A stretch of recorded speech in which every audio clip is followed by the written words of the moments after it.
What is up this evening? I'm your host, Lily Valour, and this is another little drawing session this fine Thursday evening. It is just me. I'm not joined today by any additional voices. It's just the voices in ourselves. But it should be a pretty chill night. Just gonna listen to some music, get some drawing done, and yeah, you know the drill.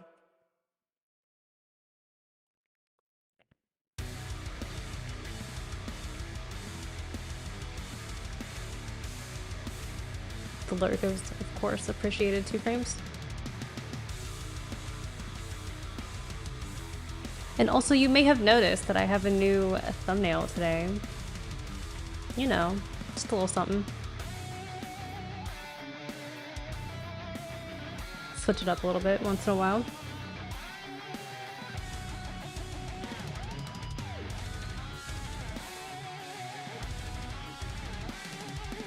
I worked on this drawing just a little bit yesterday, but that was about it.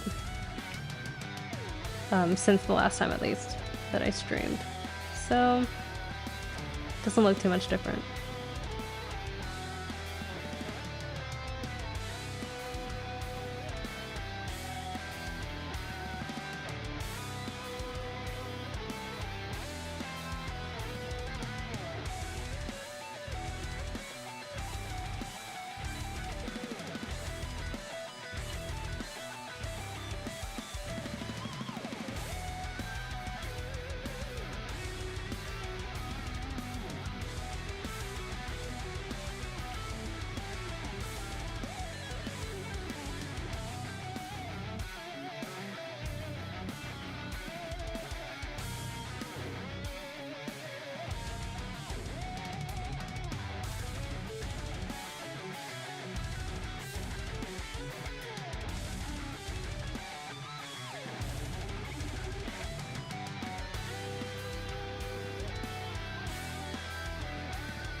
You know, yesterday I tried drawing in a different room,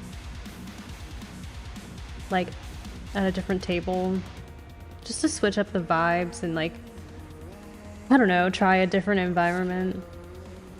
And it was weird. I mean, it was definitely different vibe. I didn't hate it, but it definitely was different. Like, I don't think I realized just how used to my desk I've gotten. Even just like the headspace, like I'm just always, if I'm at my desk, I'm probably doing some sort of creative work. But then like, I don't know, at a different table, I realized like, I don't know, it is just a nice little spot to be. But it's also nice to change it up. And also it made me realize that I can definitely draw anywhere as long as the surface is flat. This is me like trying to prepare to like go outside, honestly. Like, I don't know. Something about drawing in public is kind of nerve-wracking. Also, I've always just worked on like really important drawings that like couldn't possibly get dirty or any blemished or anything like that. But with a sketchbook, it feels a little bit more secure. But I'm like so used to my home vibes and like my studio vibes that like,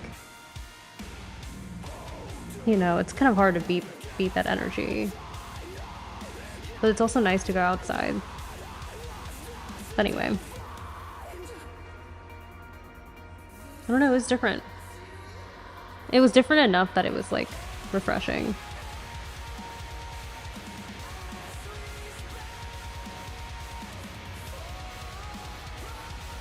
Like sometimes changing your perspective like literally requires you to just like change where you're sitting or how you're doing something. Or like where you are.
You know, whether you're here or in the future,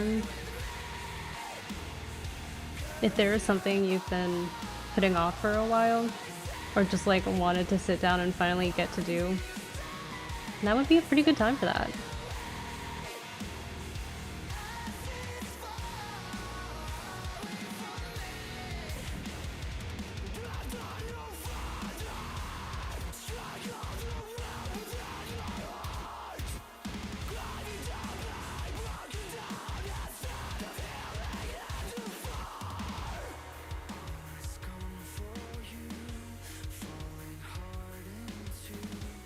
There's so many things that sometimes I just procrastinate doing, and then in the end it takes like less than 15 minutes. But you just keep putting it off forever. That would be a good time for that. How many points so far? Man, I don't even know.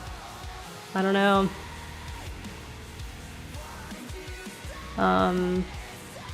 I wish I could count, honestly. Like, I wish they had a pedometer for drawing. Well, I guess stippling exactly, but it'd be nice. I've thought about trying to count, but it's too many. A lot. Let's just say a lot.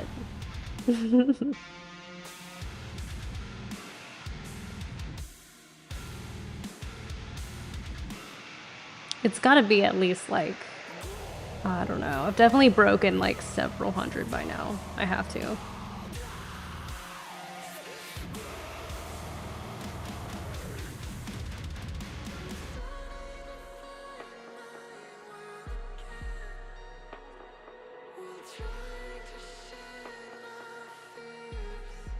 Millions? Not yet. Maybe at the end. This is a little bit of a smaller drawing than I usually work on, so maybe hit like tens of thousands on one. I guess it depends on the complexity. Millions is a lot of dots. It's not impossible though. I think there's a chance.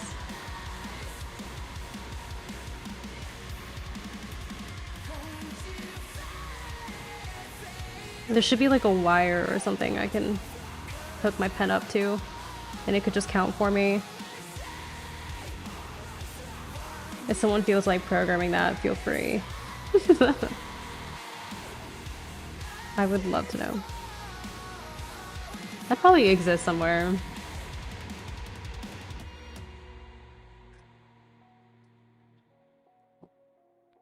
Have I tried variations of dot sizes? I have. I think on a single piece, I prefer to just stick with one. In this sketchbook, the very first drawing I did, I used, I think, like, what was it? I used like a 000 size, which is like the smallest one I have. And it looks really nice, but then it was just like a little bit too fine, and it took me too long.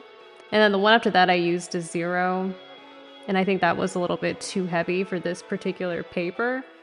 And so now I'm just using a 000, which honestly works out perfectly for this application, I guess. I made a really big drawing once with like really small dots. And after that, I was like, I don't know if I can ever draw with dots that small ever again. But as for using different sizes, like on a single piece, for some reason, I just have never felt the need to do that.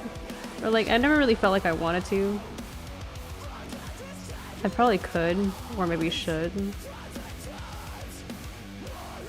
But like once I start drawing, I like don't feel like switching pens.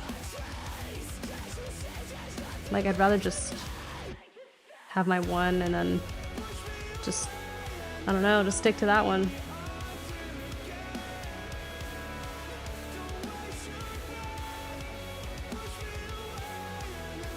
Probably wouldn't hurt to switch it up, huh?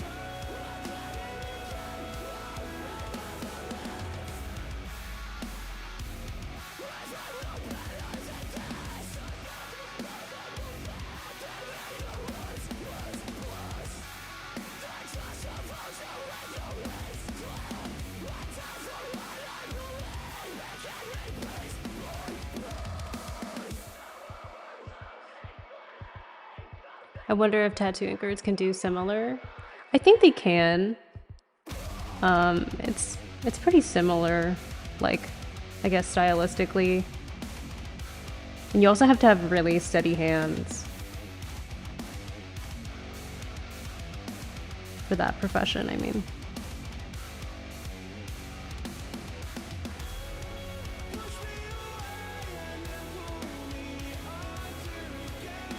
People always send me videos of like those motorized ballpoint pens. And I don't even use a ballpoint pen, so it doesn't really apply to me. But I feel like those pens are pretty good, decent practice at least, for the vibrations of a tattoo machine. At least to get started.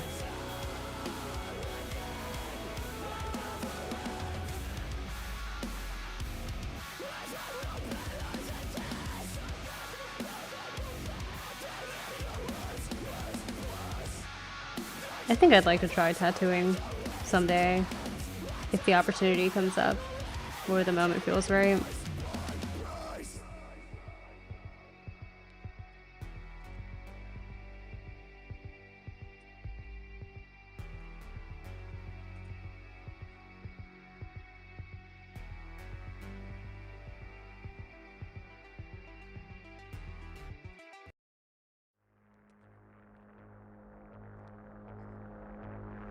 I wonder if people ink on leather.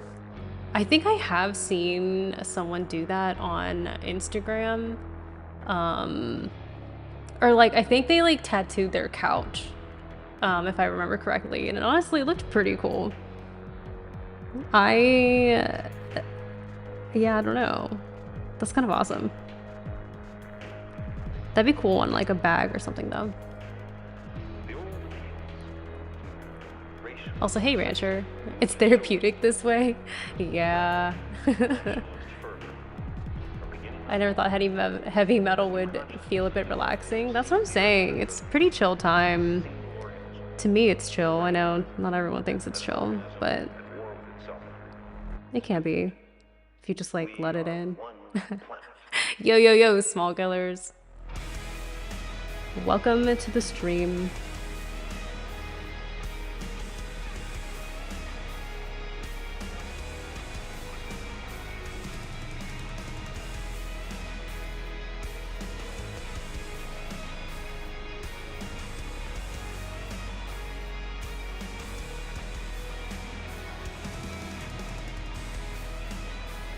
Also, just an additional comment on the music, but I like slow riffs. I like slow and really heavy riffs. Slow and heavy riffs. So that's mostly what you can expect.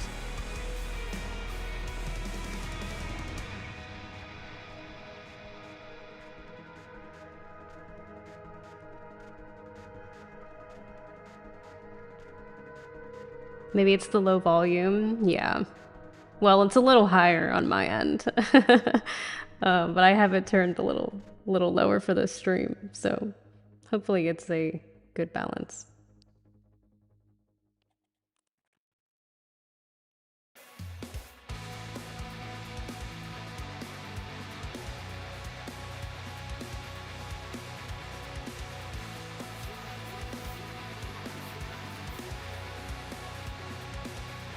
So I sketch out a little template first. Yeah, I do have a reference photo, and then I sort of map out the bigger shapes, and I don't know how to explain it, but like kind of where the shadows start and end. Or like, yeah, like here where there's a lot of creases, it's like a lot of like diamond sort of shapes. And it's a lot of like triangular shapes over here. So I'll map that stuff out first, at least so I know where to place like the darkest dots or like the darker shadow areas. And then a lot of it is just honestly just softening the edges outwards. And a lot of the time in the references that I pick, they're wearing black, and so I don't have to worry so much about like the highlights, but I still always get worried about going too dark in areas that are light, but it's never really that light, realistically. Is the music license free? It should be, yeah. Unified has a live streaming playlist on Spotify, and so I just took my favorite bands off of it and kind of made my own playlist, but it should be fine. And if it's not, it's fine. You won't tell on me, will you, Rusty?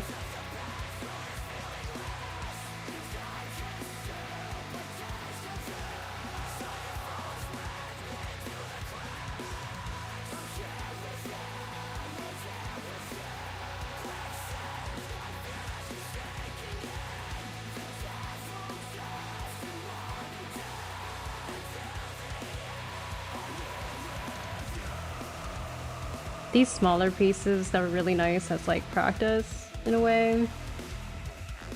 Kind of just studying how, or like studying real examples of clothing folds and stuff. And it's also just like clothes I like. Which actually, funny enough, in this reference photo, this person's hand is in their pocket. And in the last drawing, it also was like a hand in pocket sort of reference image. And I kind of think I just like the way it like has that like angular crease. I don't know, it's really nice. What are the lyrics about? It kind of depends on who it is, but usually it's pretty thoughtful. Usually about your feelings or thoughts or experiences, and some of them might be a little angry to some extent. Some sort of statement.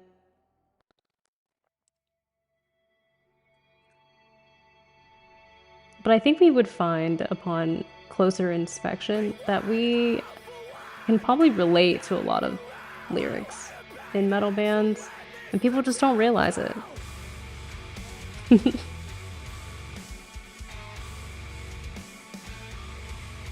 It sounds angry, but sometimes, sometimes there's some good stuff going on there. One of my favorite bands, musically and lyrically, is Gojira.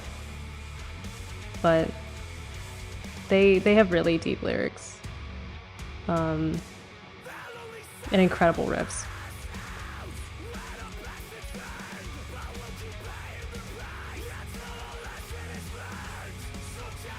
Love the hand in pocket. Yeah, I don't know. Something about it is just nice. It's really good. Is heavy metal still alive? Absolutely. Heavy metal is more alive than ever. This reminds me, I saw a video of someone saying that like modern metal is dead and like no good bands have come out with like good albums lately. And I'm like, wow, what are you listening to? Because there's so much good stuff. Like maybe you just don't know about it.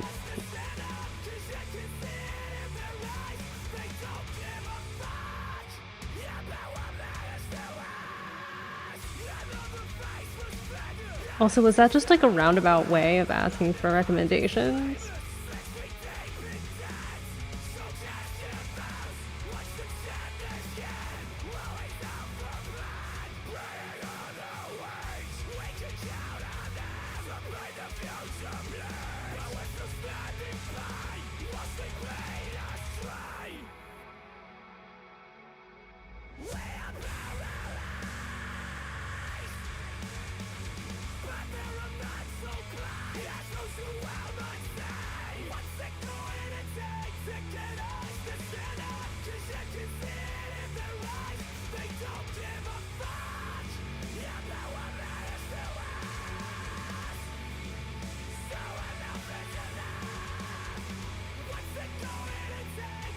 Last time I heard about heavy metal was in NPR. They were talking about voice health and control. Yeah, that's definitely a real thing. I think nowadays vocalists are better at maintaining their vocal health because more is known about it. Like, I don't think people really, I don't think people really understood before that, like, there was a way of, like, doing the harsher vocals incorrectly, and without enough, like, breath support.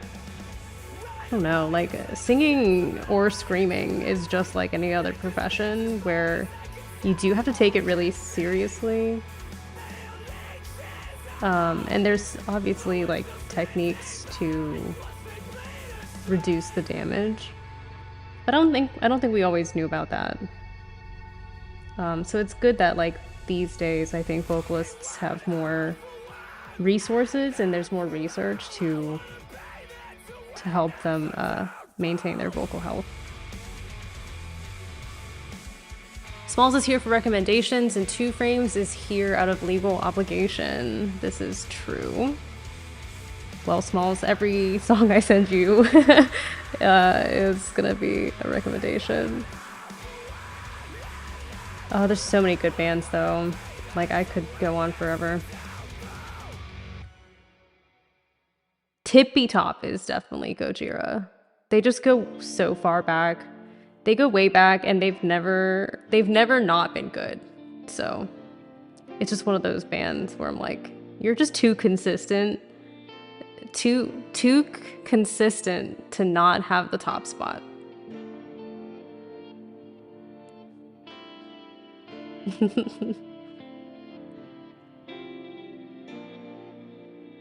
Have I ever heard of Baby Metal? Yes. Yeah, that's an interesting combination. But it's amazing how much they've, like, really taken off. I love it. I support.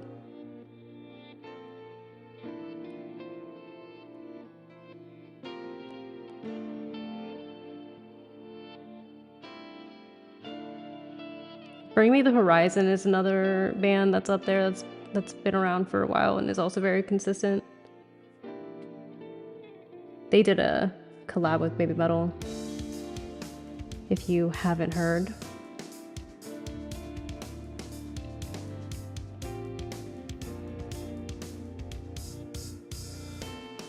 Like Moths to Flames is also up there. That is a band that is definitely near and dear to my heart. And they've really grown up. Like, it's one of those bands where, yeah, you kind of, like, watch them mature as musicians and people, and that's, like, pretty cool.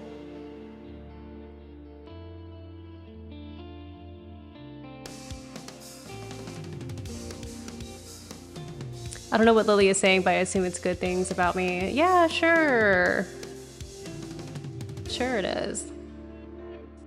I certainly haven't said anything bad. I don't know if I've said anything good. If I put a pickup mic on my table, if I could pick up the stippling sounds. You know, I have thought about that. But at the same time, I'm afraid, like, I don't know what the line is between ASMR and being really annoying. Like, really annoying. Because there's a lot of tapping going on. And I don't know if you want to hear that, you know?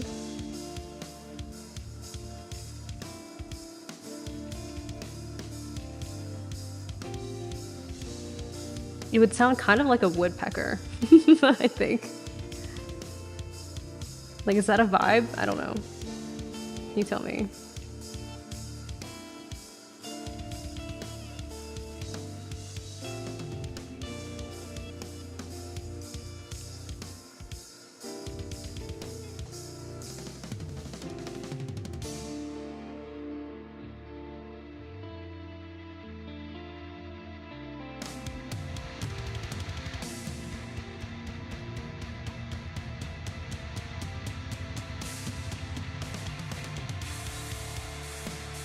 If you watch this from the future, let me know in the comments if that would be a vibe or if it would be annoying.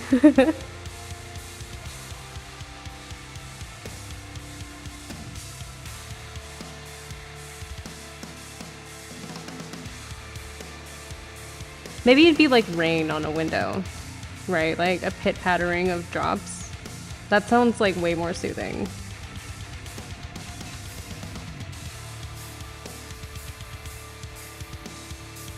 Maybe it'll sound like heavy metal. Wait, that is such a good point. That's actually kind of sick. Woodpecker is my spirit animal, apparently. Okay, I mean, yeah, that's fair.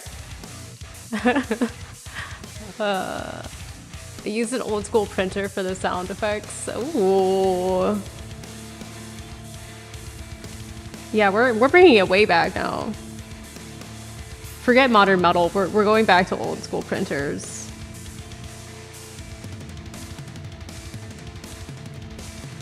And woodpecking, apparently. Does that mean I have to start whispering? I don't think I'm interested.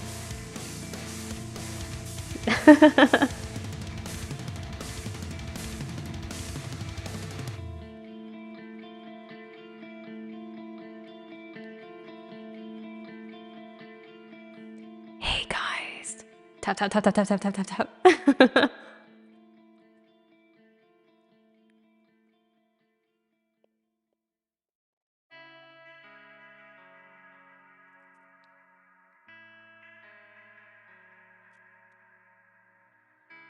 One time as a bit, I'll do it. Morse code. Wow, that would be intense. There's no dashes though, it's only dots. I guess I could just hold the dot or like pause. I thought I'm already, or you thought I'm already whispering a bit. I do have a little bit of reverb, so maybe that's it.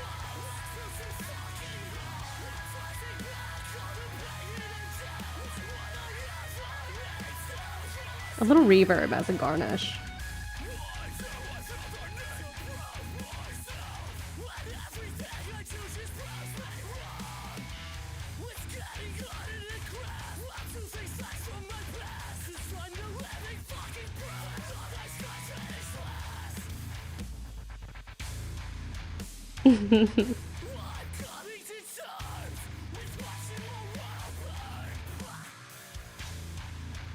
You know, I wish T was here for that whispering bit.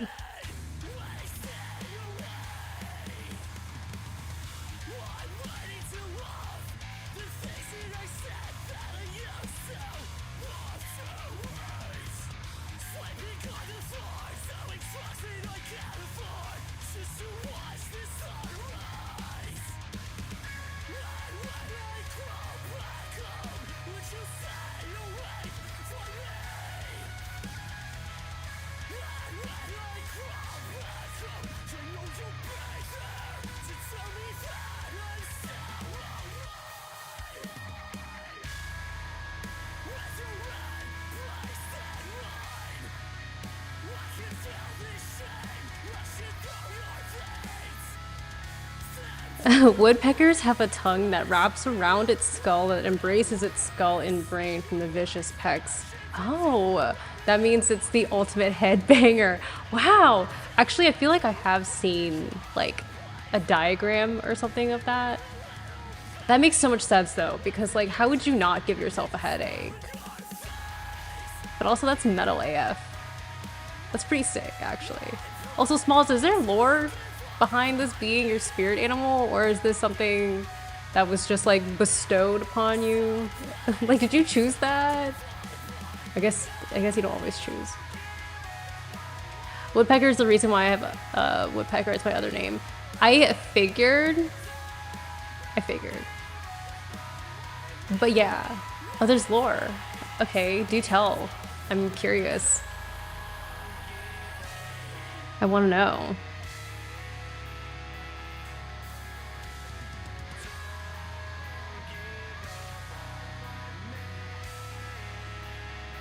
Wait, is it woodpecker?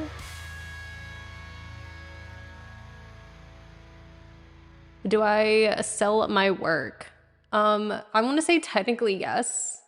And have I sold it? Also, technically yes, kind of.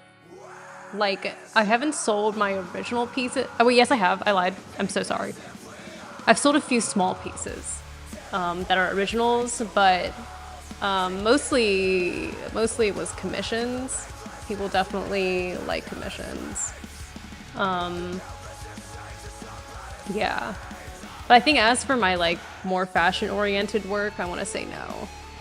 I also did Inktober a couple years ago and sold a few of those pieces. So yeah. I don't price most of my work, publicly at least. Just because it's a little complicated.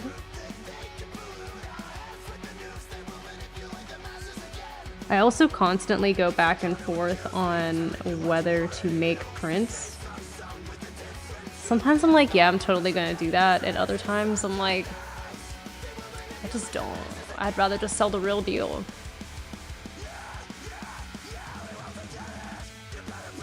Smallest went camping with a group when he was like 15. We had to randomly pick an animal. The animal I got was woodpecker, which everyone was like, this fits you so much. What? What does that even mean? Also, is that like nice? Do you agree?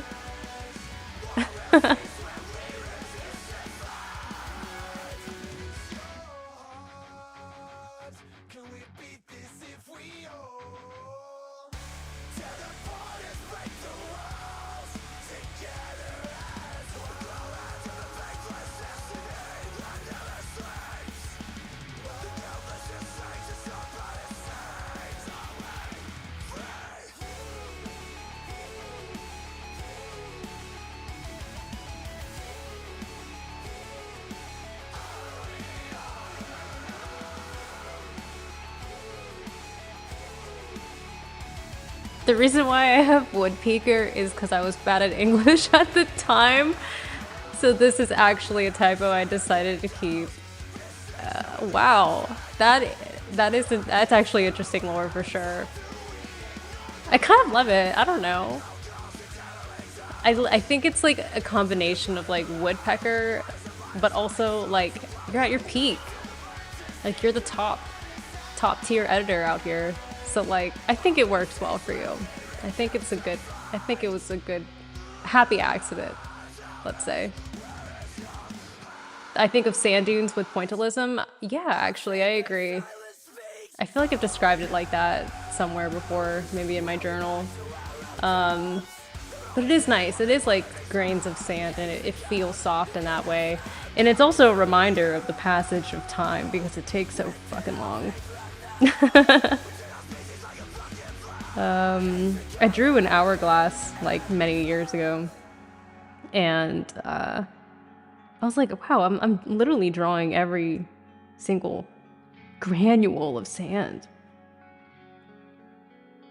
It was a sick piece though.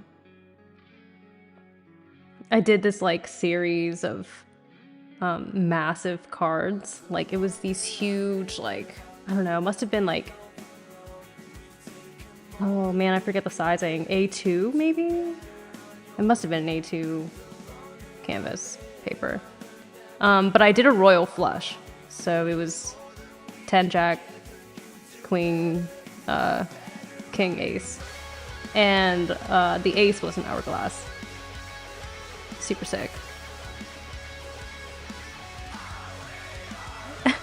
You know what? Yes, thank you. Woodpecker. That's what I'm saying. Yeah. There you go. Yeah, see, we're just adjusting history. We're rewriting it slightly so that it's like extra cool. It was already cool though, for the record.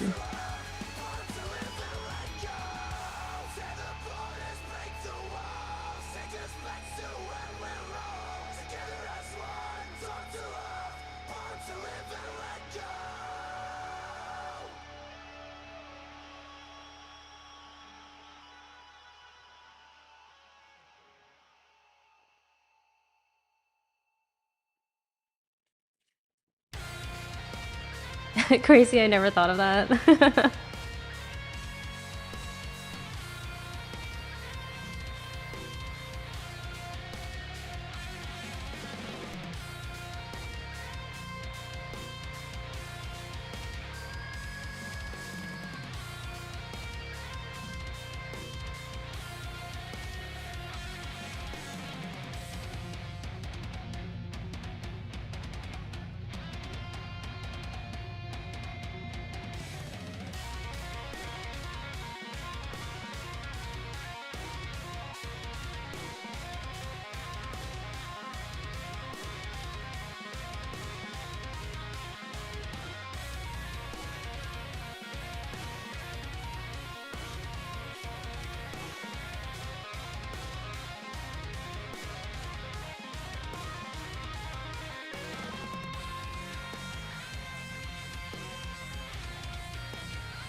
I got recommended to you by YouTube because I've been watching art tutorials on digital art. Wow! Well, that's cool that you just like discovered me like that. I'm sorry that it's not digital.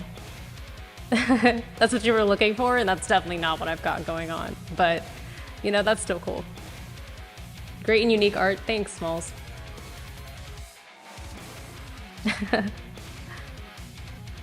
Yeah, I don't even give tutorials either.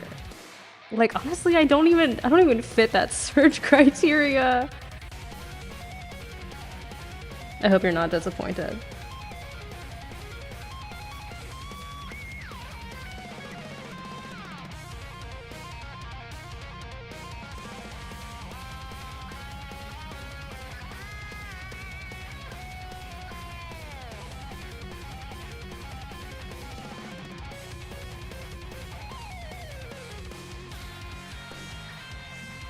I like your vibe, so it's good. Nice.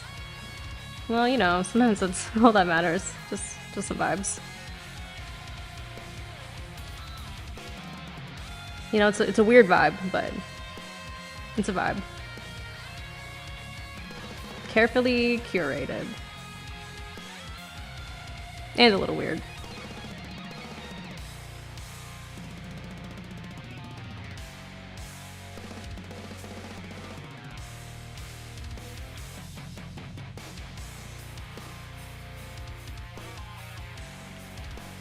Oh, what happened to that bet between you and Two Frames? Two Frames lost. So actually, no, he didn't lose. Two Frames is not a loser as much as we want to try and make that a point, but he's not. He's not a loser. The bet technically is still going on. The original deadline was the end of 2025, but we got a little off track and also just weren't even close really. So we decided to extend it pretty much until the end. So the bet, for those that don't know, it's not really a bet, I guess. It was kind of just like a competition. No, wait, it was a bet. There was something on the line and I forget exactly what it was, to be honest. But it was who could get to 400 subscribers on YouTube and or Twitch before the other person. And yeah, honestly, I kind of forgot about it.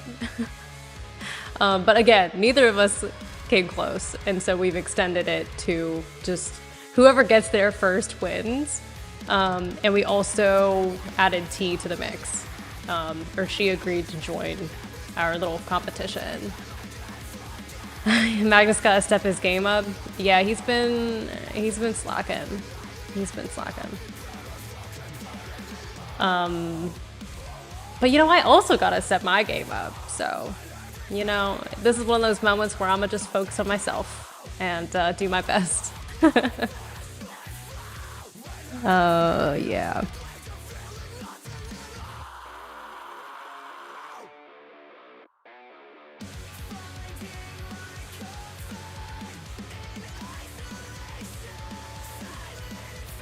It's okay though. spring is here. April just started. I'm feeling pretty good. I think I'm gonna have a nice little work wave here where I'm just flowing. I guess that would just be ideal. But I think for a second there, I definitely was still just like trying to get through the winter. And also just figuring out like what I'm drawing. So like historically, I tend to work on large pieces that take me several months to complete. And while I love doing that, like I love drawing big. I don't know why, but I just love it. It's definitely not as sustainable as doing these like sort of smaller pieces where I can finish it in like a week or two. And there's a little bit more of like an instant gratification.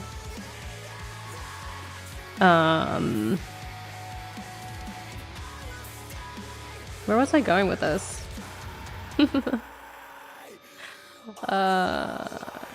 Yeah, no, I forget. But anyway. Usopp's spirit animal is a woodpecker. Wow. I mean, you're not wrong. You know, Smalls, if that's any consolation, I suppose you have that going.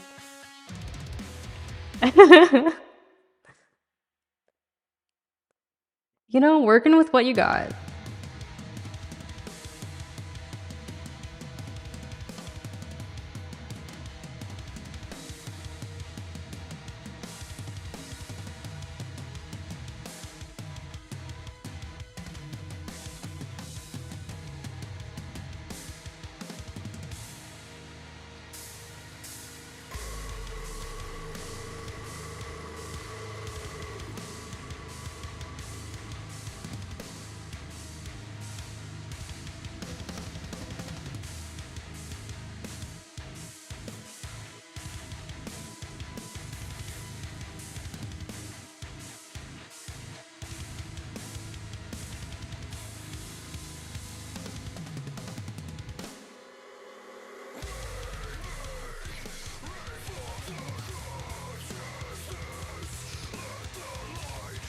I feel like stippling is like boiling water in the sense of like if you stare at it, nothing ever happens. But for some reason, if you like look away for a bit and come back, like, you know, all of a sudden the water's boiling and also all of a sudden there's a drawing on the page.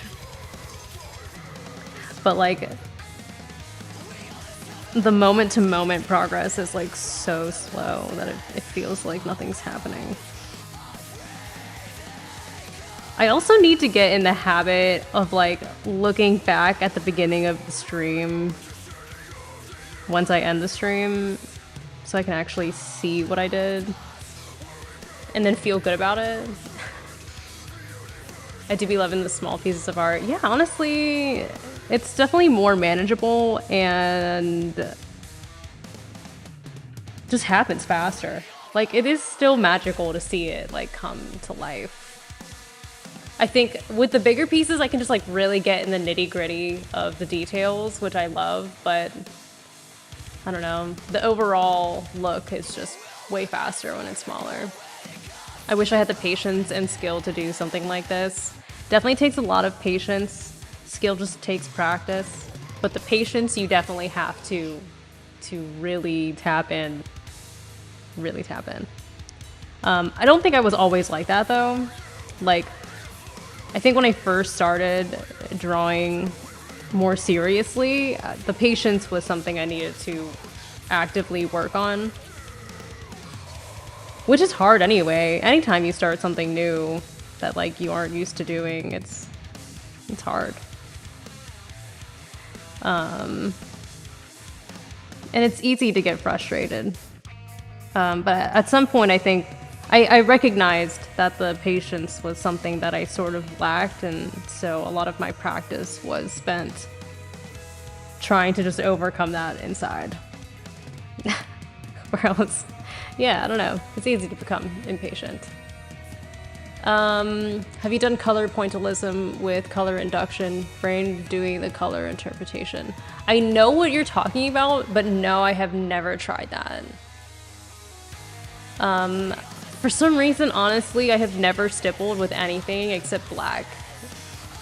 And I think if I look at my drawings from when I was like a child and kind of seeing the progression as time had gone on, I never stopped using black ink. Like I started with black ink and I still use black ink, and for some reason it just sticks. I don't know. I keep telling myself I'm gonna try stuff with color, but then it just never happens.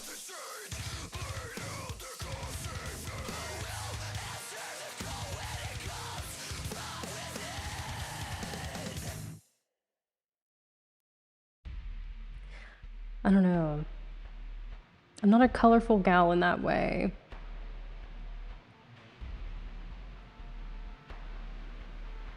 There is a drawing I did that has like red accents, but I think that's about as far as I've gotten. I do want to try and incorporate some more color eventually in some sort of way. Just black, no monochrome? Nope, just black. No gray, no off-white, just black.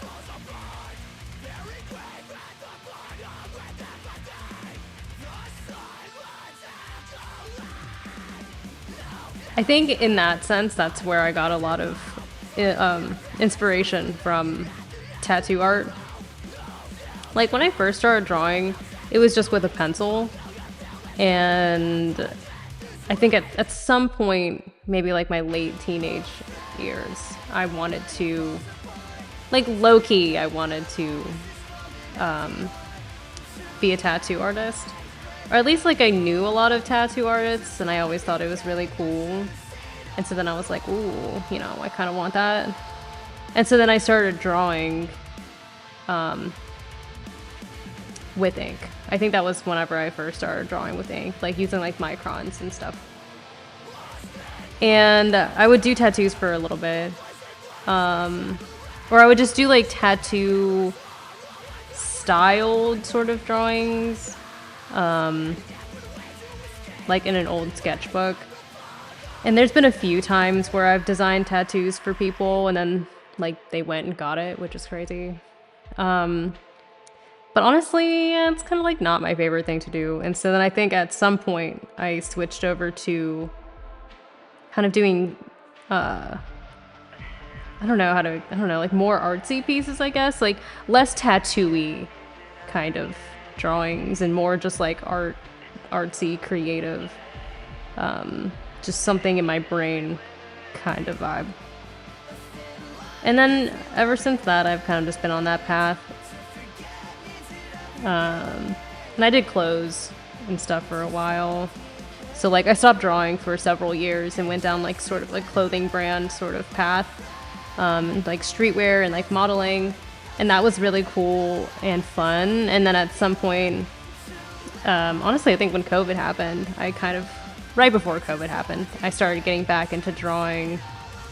And then at some point I was like, you know what? I think actually if I focused on this, I could be good enough that like it would become very meaningful.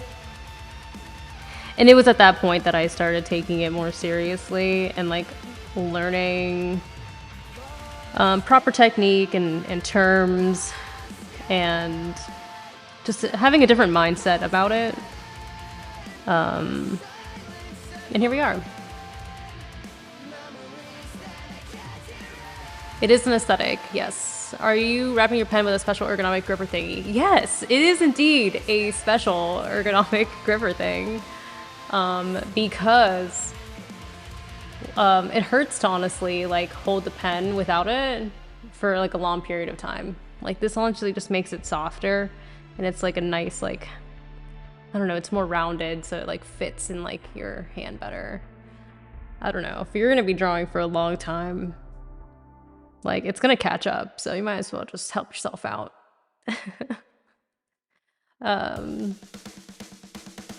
Does his nose help with his aiming? Probably. Actually, you know, that is a thing in modeling where you use your nose to like determine your facial angle in relation to the camera, and that sort of helps with like where your eyes go. We always used to say like follow your nose with your eyes, because like sometimes in modeling, if you're like looking too far off to the side, like, you know, you kind of lose sight of your iris and stuff. And so that was the trick we used. So honestly, I think it's a true thing. Would I switch hands? I have thought about it. That would take some training though. That's one of those things where like practice would be absolutely key, because my left hand is not super useful, I'm not gonna lie.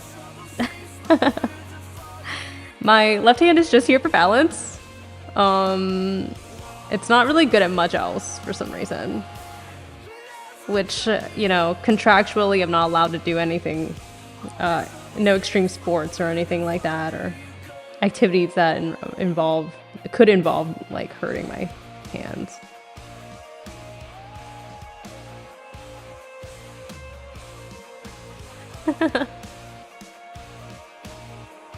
We're learning a lot of things this evening.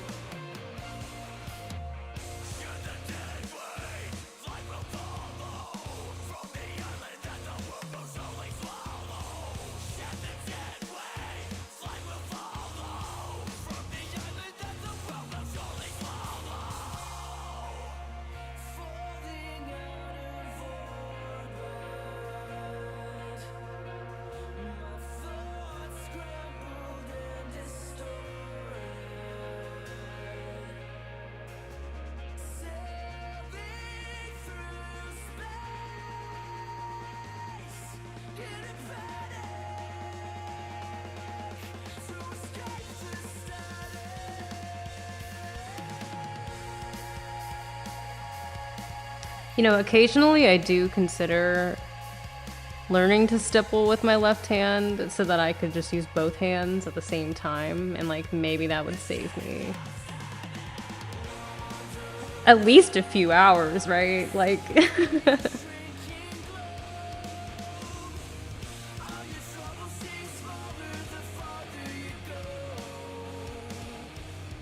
double the dots per minute would add up eventually.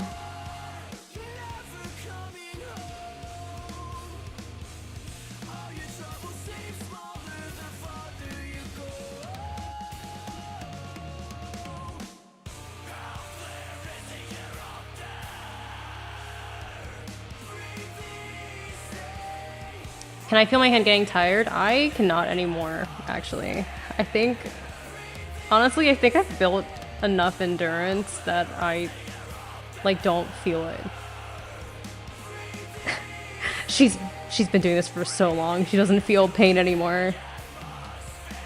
No, but I just have been doing this for, like, a really long time. Also, if you learn to not grip your pen or stylus or paintbrush or pencil as hard, then it honestly is fine.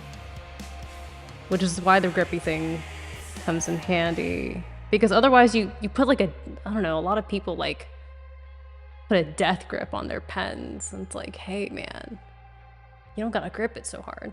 Like whether you press hard on the paper or tap lightly, like the dot still comes out the same. So just like calm down. But I think I also just naturally have steady hands. So, enjoy your food, Smalls.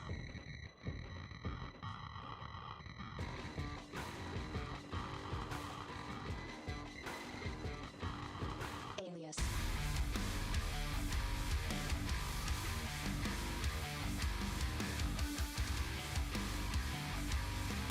But yeah, I think the stamina, honestly, has just been on my side at this point.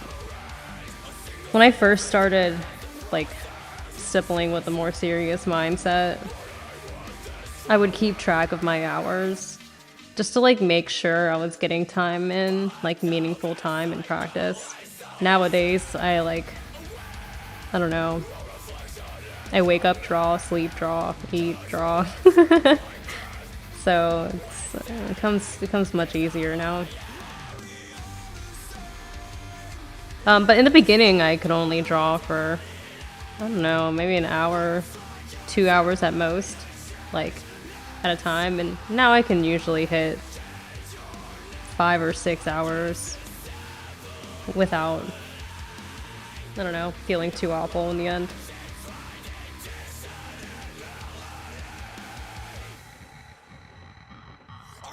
I also think half of it is just the mind space, if you can just find the right focus. Sledgehammer that pen, yeah, seriously, my god. Like your life depends on it. It doesn't. I mean, maybe it does, actually. It can. But, you know. That pen did not do anything to deserve, like, that chokehold. You know, like, just, like, let go a little bit. Calm down.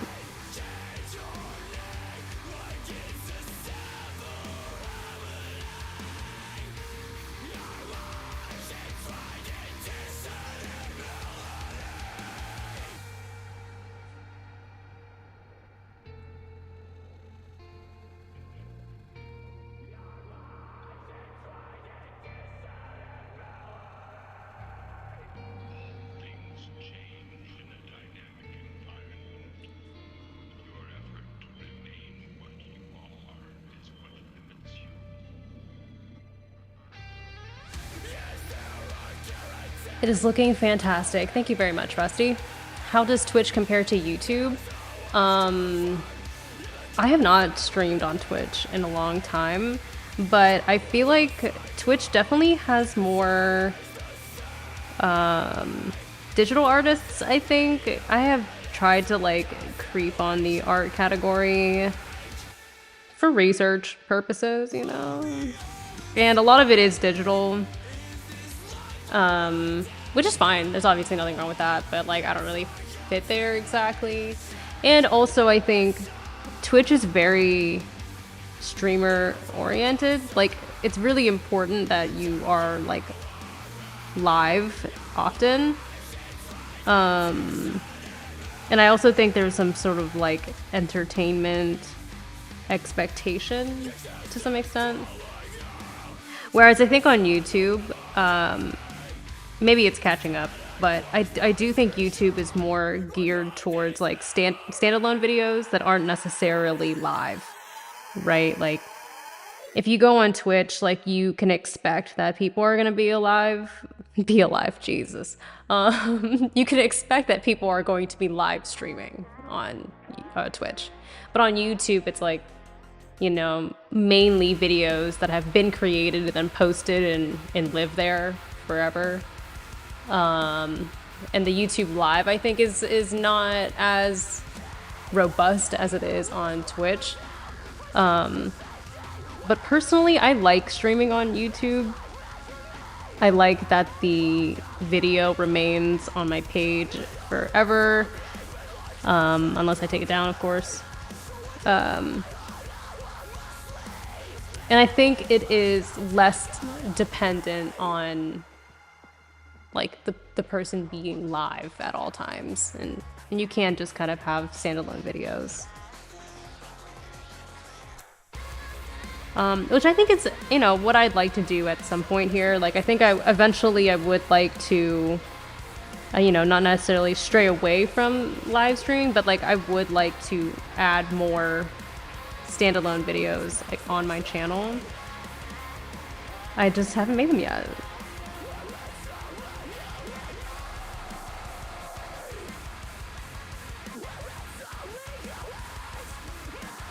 I do like that engagement on Twitch is more, I don't know, not more comfortable, but like it's a bit more normal, I guess. Like that is like Twitch's entire thing. Whereas YouTube, I think, doesn't have as many of the same like chat functions and like the same fun stuff as Twitch. But yeah, again, I don't know. I like YouTube better. For what I'm doing, at least. I guess it depends on what you're doing. But for my art, I think it can live here, and that's okay.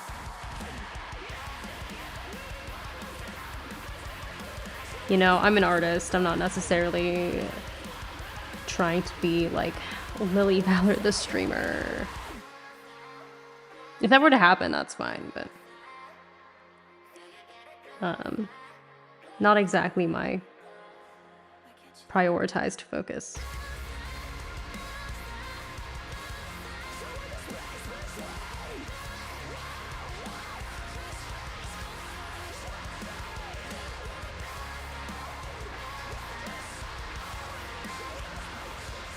I also think it, to some extent, like, there's a lot more pressure on Twitch to be live streaming. Like, you're like, oh no, I haven't live streamed in a while. My Twitch channel looks like empty or quiet or like whatnot. But I think that there's less of that sort of fear on YouTube, where it's like, yeah, like I got sick a couple weeks ago and didn't stream for like a week, and it was fine. Like, you know, not that anything bad would have happened if I was streaming on Twitch and stopped streaming for a week, but I think I would feel it more just being like, I haven't streamed in like a week on Twitch. But like here, it's like fine because all my other videos are still there and all my videos in the future will be there. Anyway, so I guess it just depends on what you're doing.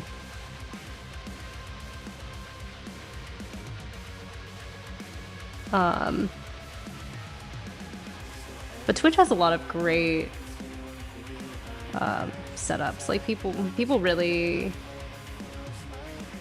get the vibe going, and you know, with their VTubers and PNG tubers, it's really cool.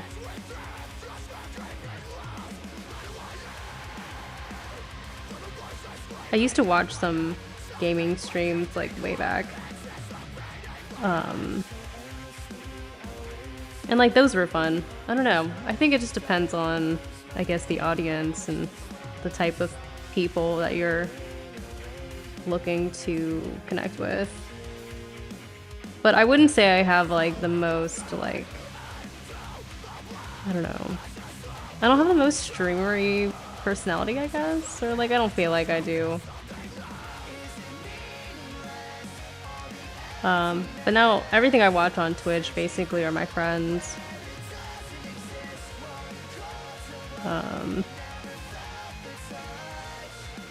Which, you know, varies. Mostly it's gaming videos, but occasionally there's an art stream. Does talking slow me down? I'm gonna say no. Yes and no. Talking while I am stippling does not slow me down, but I tend to stop drawing to like look up and talk. But when I'm not streaming, I do spend a lot of time in Discord voice chats. So I'm kind of used to talking and drawing at the same time. But I do prefer I do prefer sometimes just zoning out, but it depends on the day. When I first started drawing, like, as an adult, like, seriously, I spent a considerable amount of time completely alone, just with the drawing. And so I think nowadays I don't mind having a chat, because definitely spent a lot of time alone with drawing. And just drawing, I think, in general, or like any sort of creative endeavor, because like Smalls does like video editing and stuff too. And, you know, it's one of those things where you're like alone in your room in the dark, and that's like kind of the vibe most of the time. And so I think any sort of creative activity gets pretty isolating. So that's definitely not an uncommon experience. But I spent a lot of time alone. It was fine though. I'm fine spending time alone. I like when you get in the zone, you lock in. Yeah, it happens way faster. Things happen faster sometimes. It sort of depends. These smaller drawings, I will say, it's easier to talk.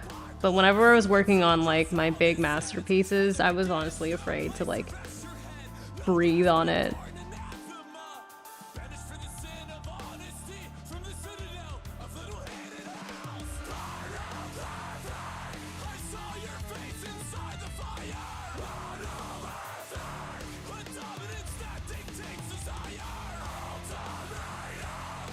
Honestly, talking only slows me down if someone is showing me something. Like, significantly slows me down, I guess. But yeah, if someone's like, hey, look at this real quick, and I'm like, oh my god. Okay. I'm like obligated to look, you know. I mean, usually it's interesting, but I'm like, ah, damn it.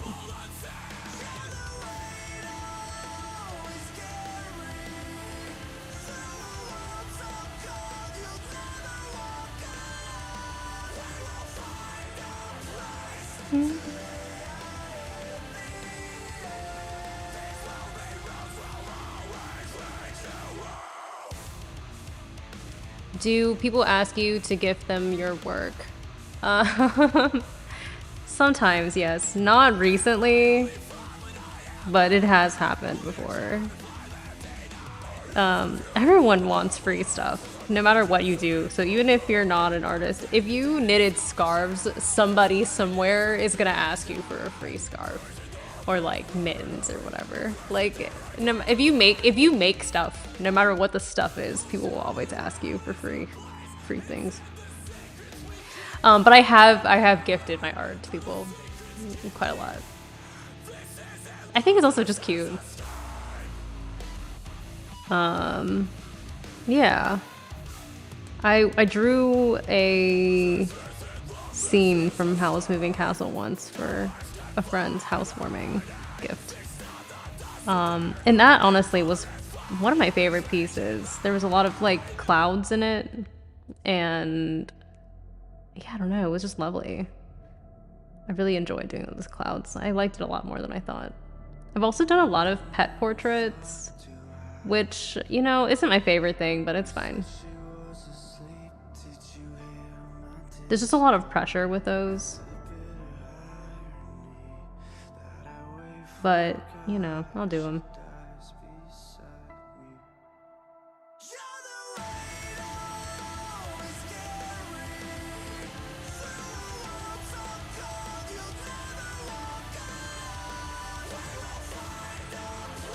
Also, sometimes, like, in the beginning of telling people that I was an artist, a lot of people would ask me for things that I don't make. I'm like, yeah, like, I'm an ink artist. And then they'd be like, can you make me a painting? And I'm like, I don't know if you heard me just now, but I am an ink artist. But, you know, I mean, I could make a painting, I guess. That's not really my thing. But, like, okay. But that's also just people not really realizing that there's genres within art, necessarily. Which is okay. Some people just don't know.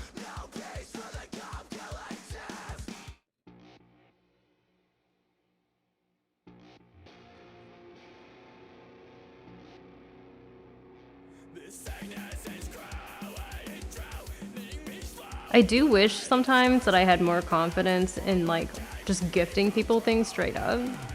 Or like, yeah, just being like, hey, I made this for you. Or I was inspired by you. Like, please take it. Like, I don't know. That'd be nice.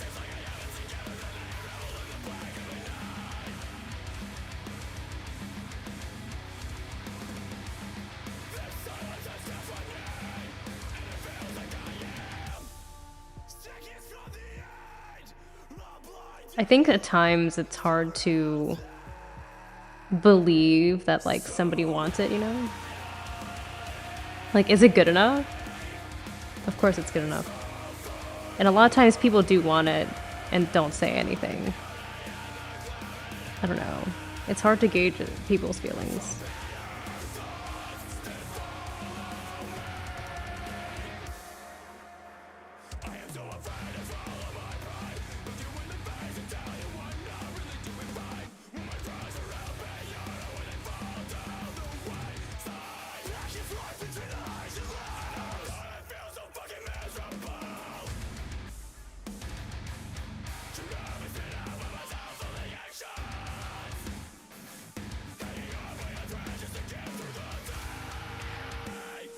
I rarely listen to music. This heavy metal might stay in my brain for days.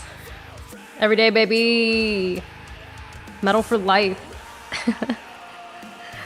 It's really not that bad, right? Like, I don't know. I think sometimes the percussion or something just feels like a massage to me. I don't know. Time and place, you know, like sometimes I'm not in the mood for it and that's fine, but probably in the mood for it most of the time. Am I working with a reference? I am, yeah. There is a person that I follow on Instagram who posted this like fit pic, and I just really liked the way that she had her one foot like pulled back that created this tug right here, and I just love the shape. And so yeah, I'm drawing her.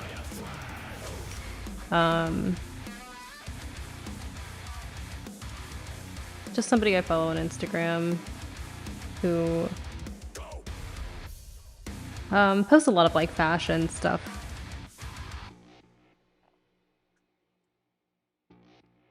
I will say though, I'm not trying to do like an ultra realistic version. Like hyper-realism is not exactly my goal. It's mainly kind of, yeah, the shapes I like and emphasizing the more prominent folds. So once in a while I'll, you know, take some liberties. I like that I can't tell what they're saying. I suspect there is swearing going on. I mean, occasionally, but not always. I guess it depends on the song or the band. But you might find, you know, if there's a particular song that you like, if you look up the lyrics, you might find that they resonate with you.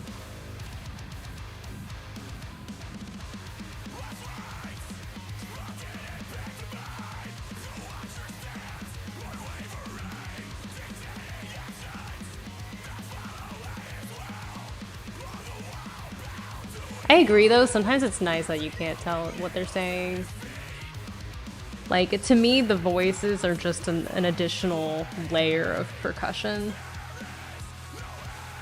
And then for bands that I really like, honestly, usually I just look up the lyrics and then I just learn them after a while. Because they, you know, sometimes they have some good stuff to say there. Or like, yeah, meaningful.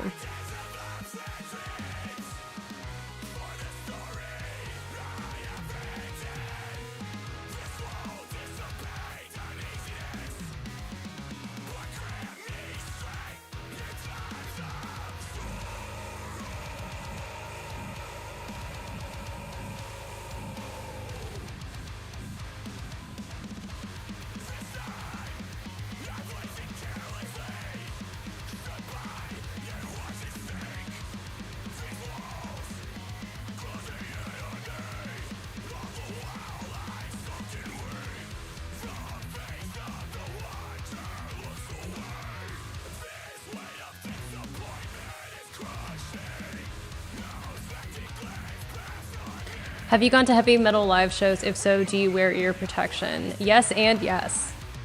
I have gone to heavy metal live shows multiple times, and the first few times I did not wear any ear protection.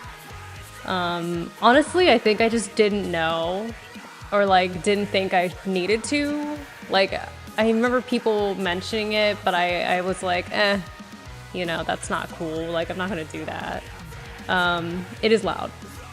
It is loud and it ruins your eardrums. And so the more recent shows that I've gone to, I've definitely worn ear protection. And it's actually more enjoyable that way because it cancels out all of the extra noise of like either people or like the sound like echoing off of the walls of the venue. Like it cancels all of that out and you actually hear the music more purely, and it's really nice. Like I actually, yeah, I'm never turning back now.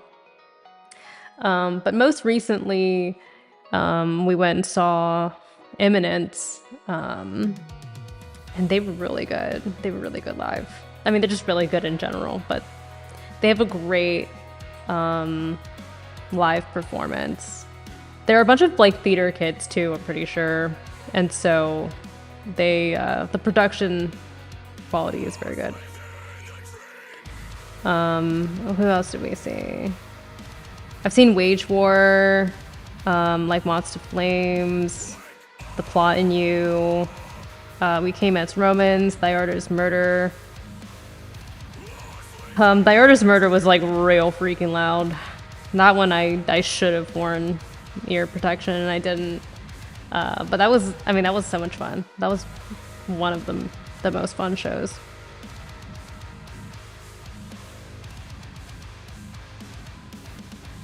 Hello, Denise. Good to see you. Welcome, welcome.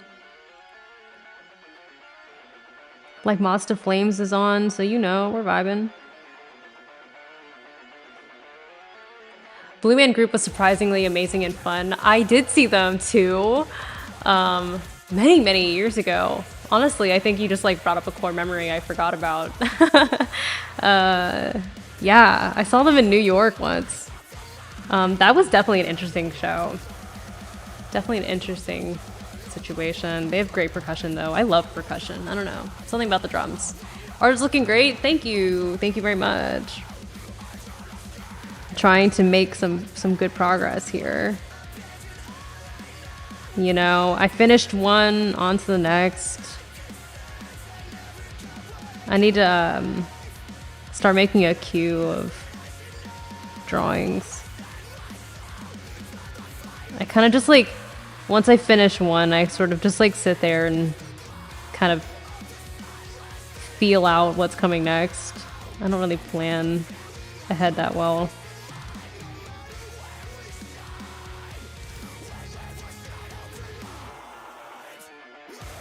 I just go where the wind blows, I guess. I've yet to watch a metal show. Big bands don't come near me. Aw, damn. Aw.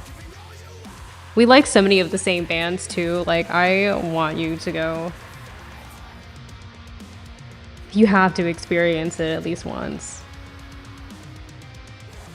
The thing is too, so like, okay, when I went and saw Thyarda's Murder, I was like right up in the front, like in the mosh, not in the mosh pit, but like right up in the front of the stage.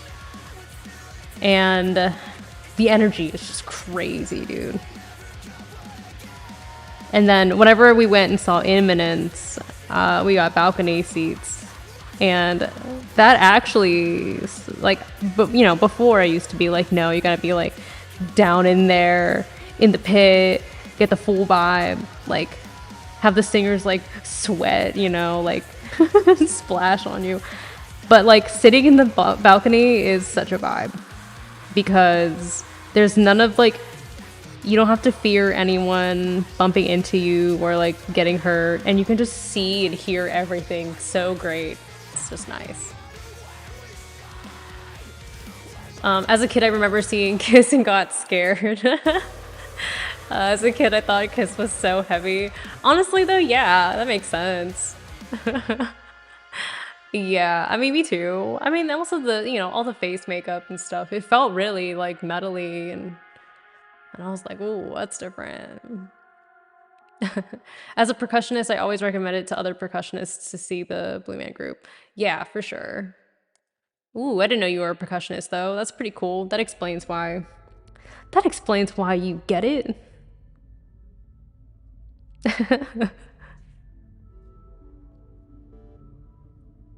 I miss going to live shows.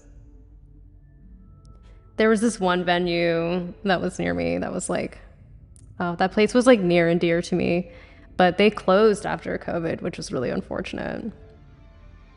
I saw so many good shows there.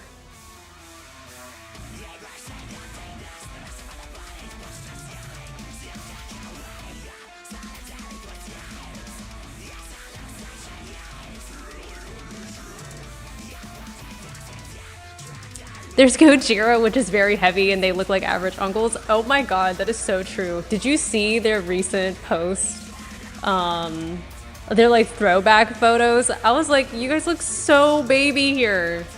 And also you don't look at all like a heavy metal band. It's crazy. I love it though. I love that. You look at them and they're like, oh, those are some regular guys. And I'm like, oh no, they are far from regular.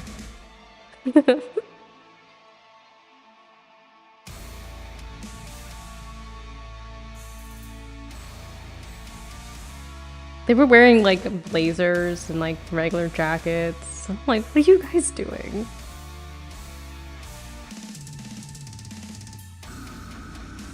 Also, their drummer like never wears their shirt. And in that photo, he's like wearing like a full-on suit jacket. I'm like, what is this? Who are you? They are adorable.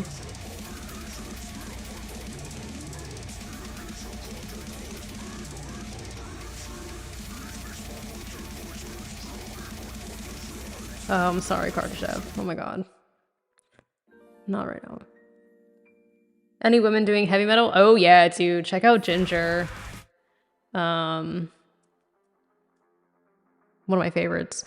Spirit Box also is a really good one. And obviously Evanescence.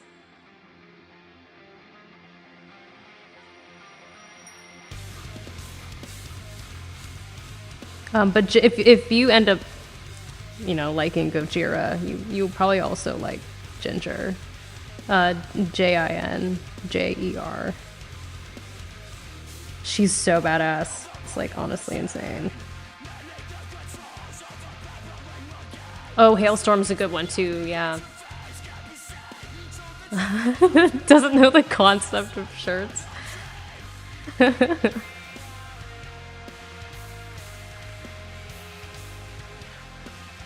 What do you mean, shirt?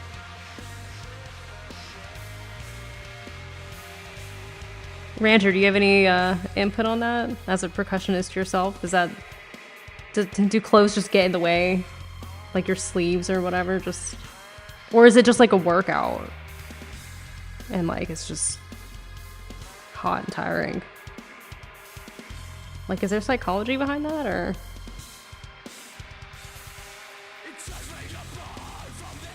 Yeah, Ginger's sick.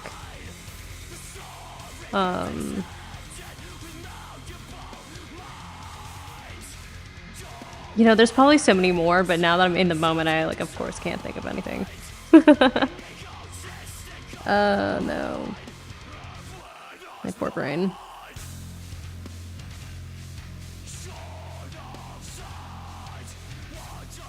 Yeah, help me out, Denise.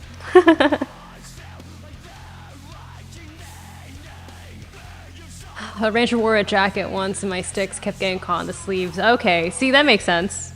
That makes sense to me.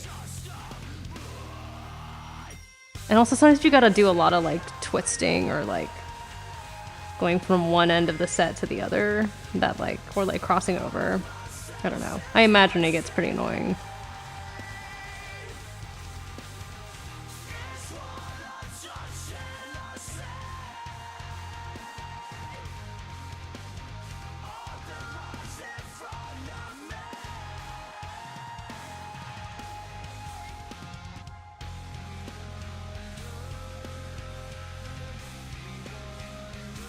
Not heavy metal, but Epica is literally epic. I actually have I've never heard of them. I'll have to check that out.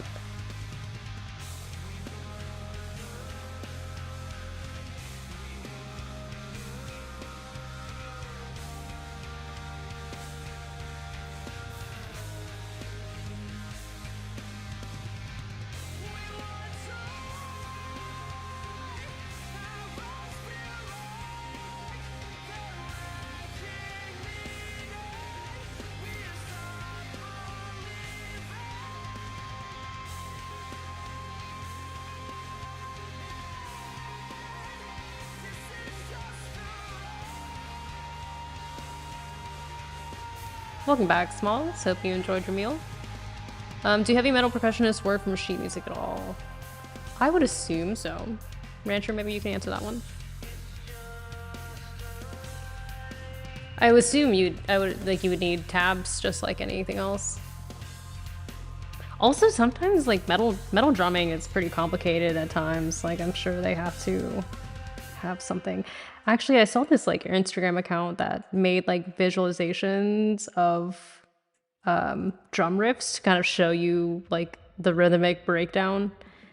And my god, they did the Art of Dying by Gojira, and shit was insane. Shit was crazy. But it really goes to show, I don't know, they're mathematical geniuses.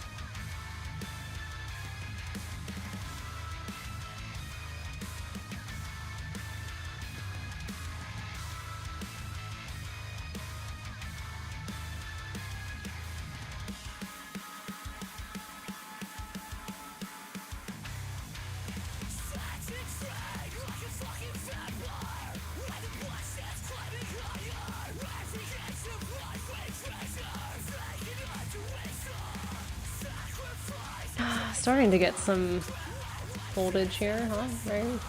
Right about here. Art of Dying is a drumming masterpiece. It really is. Honestly, that might be my top favorite song ever. Like literally of all time.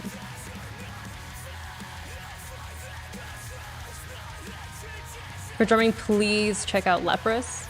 Okay, I will. Epica and Leprous. I hope I'm saying these right. It depends if you're going to school for it. You need to know how to read music. That's true. Or if you're going to school for it, yeah. Some famous bands don't know how to write sheet music. Yeah, you know, being able to read or write sheet music isn't a requirement, but it probably is a good benefit and good skill to have.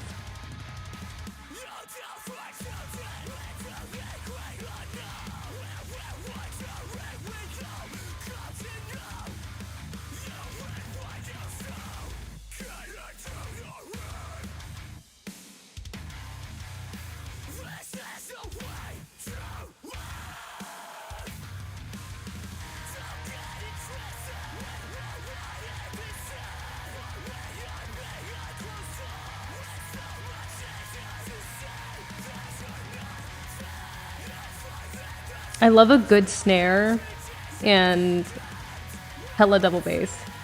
Like, give me double bass all day long. And then yeah, whenever someone's snare is like tuned nicely, I'm like, oh yeah.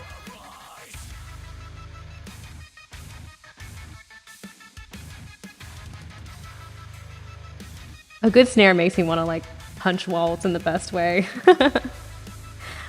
Oh, it's so not chill.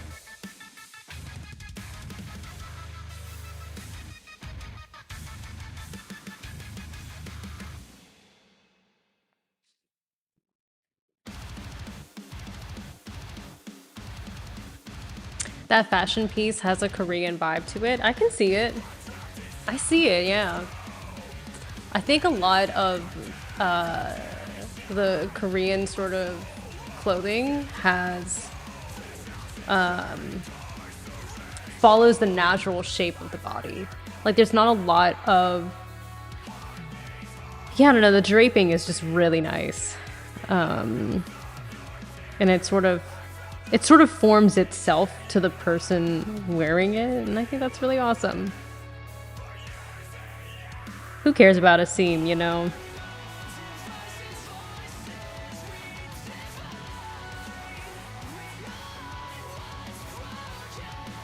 But it does have a sort of like general East Asian vibe to it. I agree. Love double bass. Oh yeah, all day long, dude.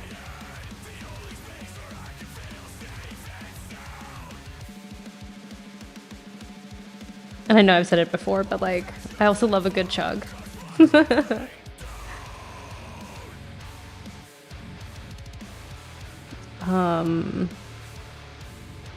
And a crash cymbal. Give me some crashes.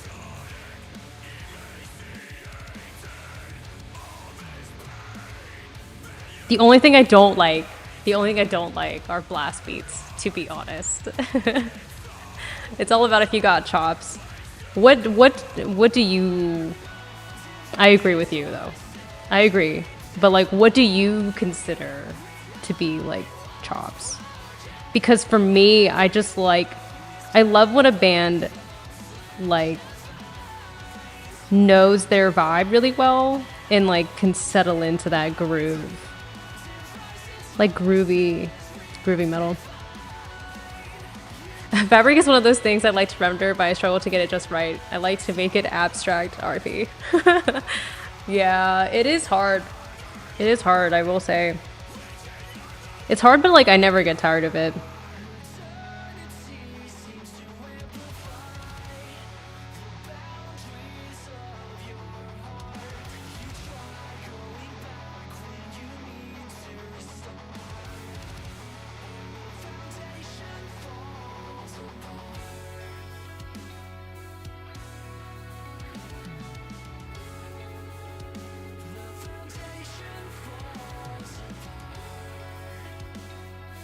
By the way, progress is looking good. Thank you. Yeah, honestly, I realized we're almost at the 2-hour point, and I don't know. I'm like pretty happy with how far I got so far. I don't think I want to finish this whole top part, this like whole section, like right this moment, but I am gonna get close. My stream setup looks professional. Thank you. It didn't always used to look like this. There was definitely a time not that long ago that it didn't look as good. But thank you. That means a lot.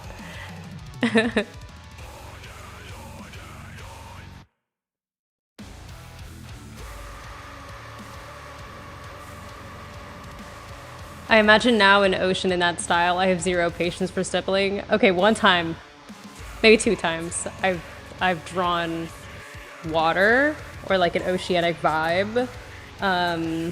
Most recently, I did actually a piece last year of a it's called the Voyager. It's a person in a rowboat, and there's like waves and stuff, and that was cool.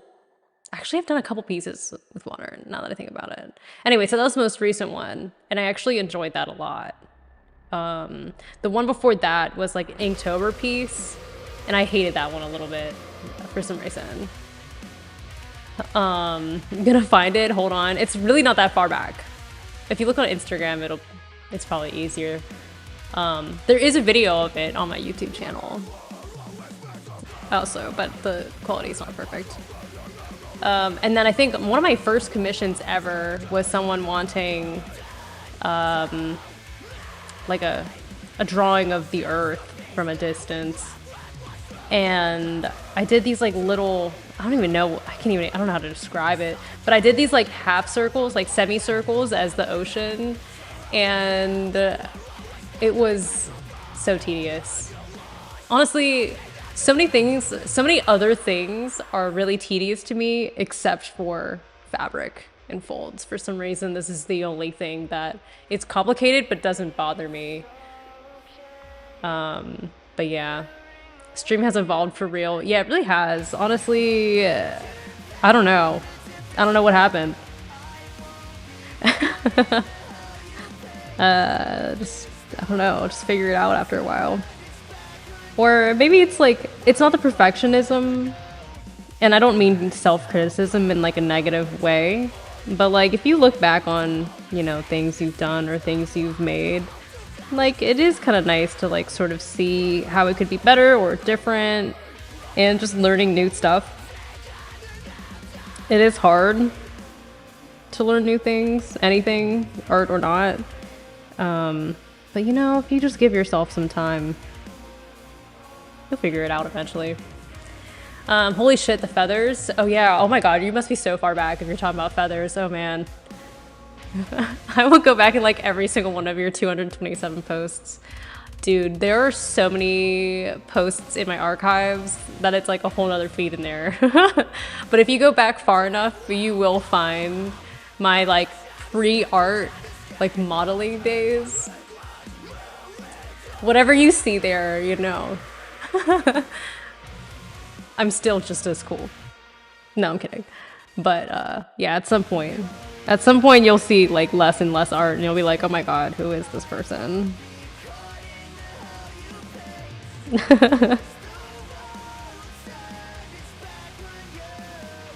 Honestly, like my art forward Instagram started mostly after Inktober, which honestly I can't remember what year that was. But that was a vibe. Once I did the Inktober pieces and I saw like all the art on my page, I was like, oh my god, I have to make more. This is so cool. Your photos are all art. You are the art. Oh my god, thank you. That's so nice. Okay, Rancher is coming back around to us about these trops. What I prefer is trops bands that know how to get the crowd into their performance. A good example is Flea. Anytime he plays the bass, he's always high energy. But then I also enjoy simple medleys. Yeah, you know, the high energy is fun. I appreciate the crowd work. But at the same time, sometimes, man, like I think Gojira is a good example of this, where they have like high energy in their own way. It's like high intensity, not necessarily like high energy. And I like the intensity, but also they know how to groove. Like they know how to like play a riff for 2 minutes straight and not make it boring. Honestly, The Art of Dying is just like the perfect example of a repeating riff that like, I'm like, this band knows they're the shit. And they know this fucking riff is good, which is why they're playing it forever in this song. And I never get sick of it. Oh man. You know, this stream is not monetized. I could probably play it. Like right now. And it'd probably be fine. And like, I don't know. I also like to zone out too. Yeah, I'm trying to groove. Get that groovy metal in here.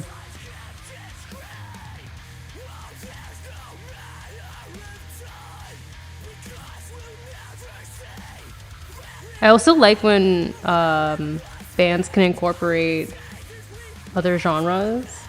Like metal drummers that have a jazz background or experience, like, man, they just do it different.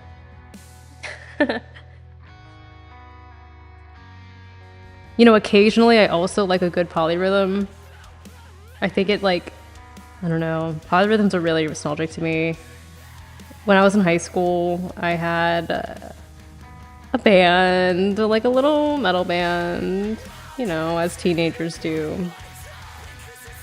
And Tool was one of our big influences. And who else? Periphery. Oh yeah, Periphery was like an enormous influence. They're still good. Better than ever, maybe.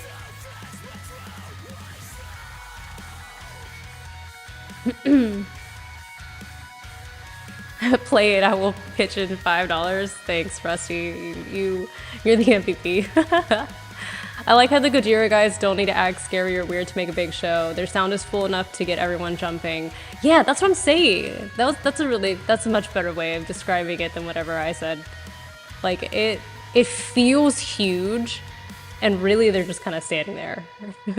Like they're not doing anything that extra. There's no like, yeah. I mean, obviously there's like flames and shit, which is just like classic stage performance. But like, yeah, they don't need it. There's no gimmicks or anything. It's, I don't know. They're so freaking good. Smalls, did you music before? Yes, I did. This is some lore. We're getting into a lot of lore this evening. Your lore, my lore. Yeah, in high school I used to have a metal band. And I did not do harsh vocals. I just did singing. And I also grew up playing and practicing classical piano. And so it was a lot of like keyboards and stuff occasionally, the synth and whatnot. But yeah, I used to be in a band for a couple years back then. Actually, if we're gonna go way back, Lily Valour was originally my stage name for that band. And then I never stopped using it after that. And so then I was Lily Valour, this band person, this like, yeah, this girl fronting this high school metal band. And then Lily Valour later on became Lily Valour the model. And then now it's Lily Valour the artist. And I just never stopped using it. And so now here we are, still Lily Valour. All of it is me though. All of it is stuff I like and enjoy, and it's fine. It can all fall under that umbrella. Why limit yourself, right? Anyway, now I want to hear you sing and play piano. That will not happen. The piano at least definitely is way too far in the past that like I can't even go back. And I probably won't sing, at least not seriously. But what a life, yeah. Okay, I want to put Gojira on because Rusty told me to. And also I just love them, so like I can't not. Sing and I'll pitch another 5. No, sorry, you can keep that second 5. You can have that. Okay, let's put the Art of Dying on because it's just that good. Anyway, you know, it heals the brain a little bit. It's got like the longest beginning, but it's so good. The build it's the build, you know what I mean? So the Art of Dying is like a 10-minute song. But it's just, it's a journey. So just, you know, let's go through it together.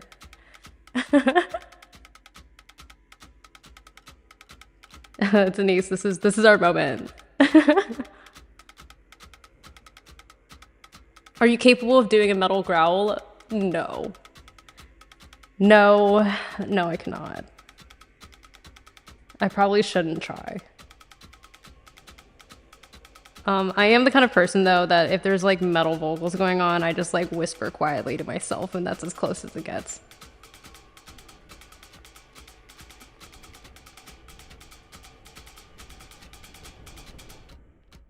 That's coming. Shh. Everybody be quiet.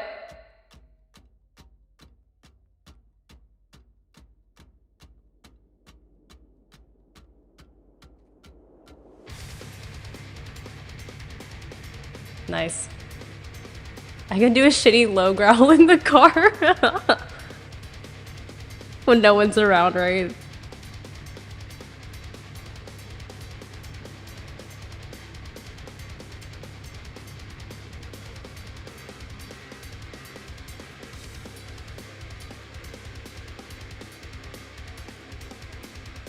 This is a great example of a perfect snare.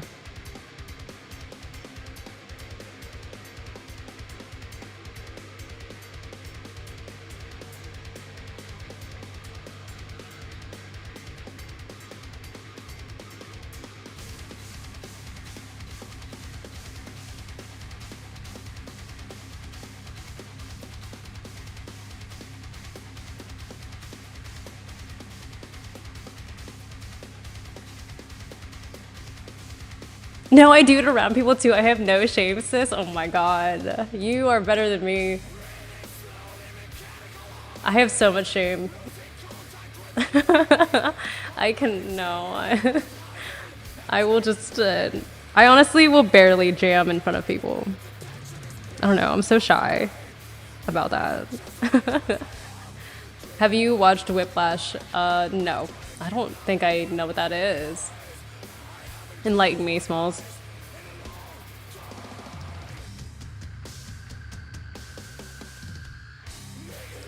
See, this is the kind of riff that would like heal your nervous system. Like this song is emotional regulation.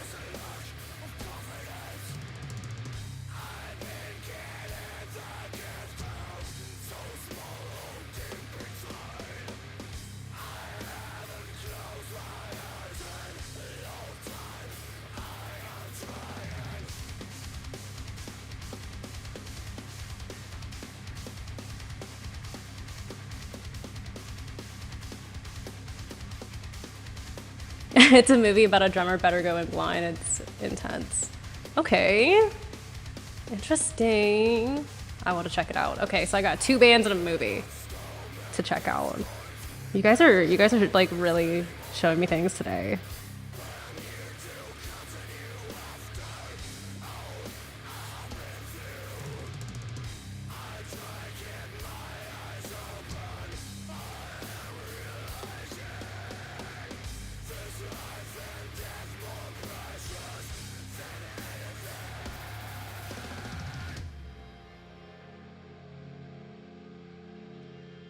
It's on HBO. Oh, have you seen it, Denise? I don't have HBO, but I'll find it. Sound of Metal was amazing on Netflix. It's about a drummer who goes deaf. It made me tear up a bit. Oh, okay. Oh, I like that. Okay, I should write this down somewhere. Okay, wait. We got Leprous. We got Epica. We got Whiplash. And we've got Sound of Metal. Man, if that made you tear up, I'm probably gonna like cry. I haven't seen Whiplash, but I have HBO. Okay, gotcha.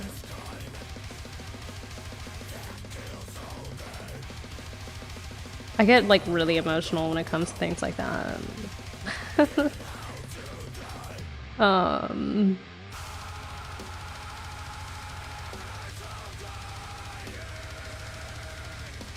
This is the same song, by the way.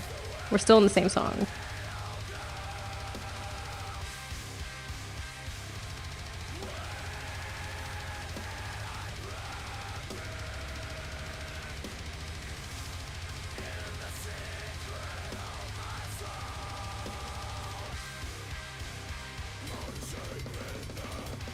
I've never cried watching a movie. Oh my god, dude. Good for you, I guess.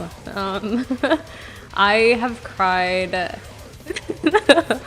I have cried to Summer Wars. Okay, wait. Most recently, I cried in Free Ridden.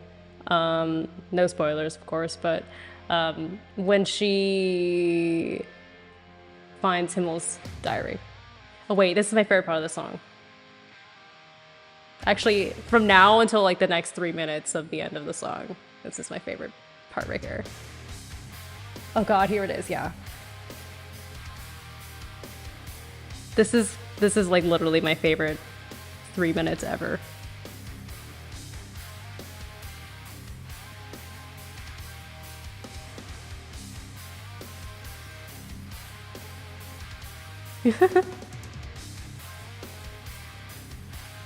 Honestly, yeah, if the song is longer than 5 minutes, I'm like, this is probably about to be really fucking good.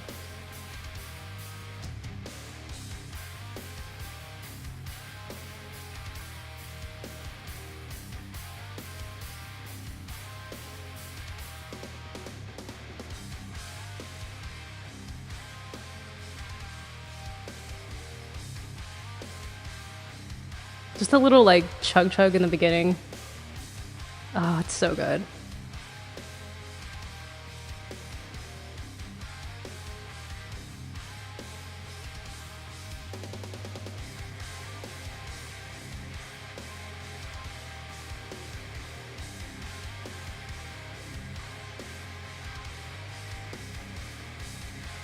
If you listen carefully, they keep adding layers to it.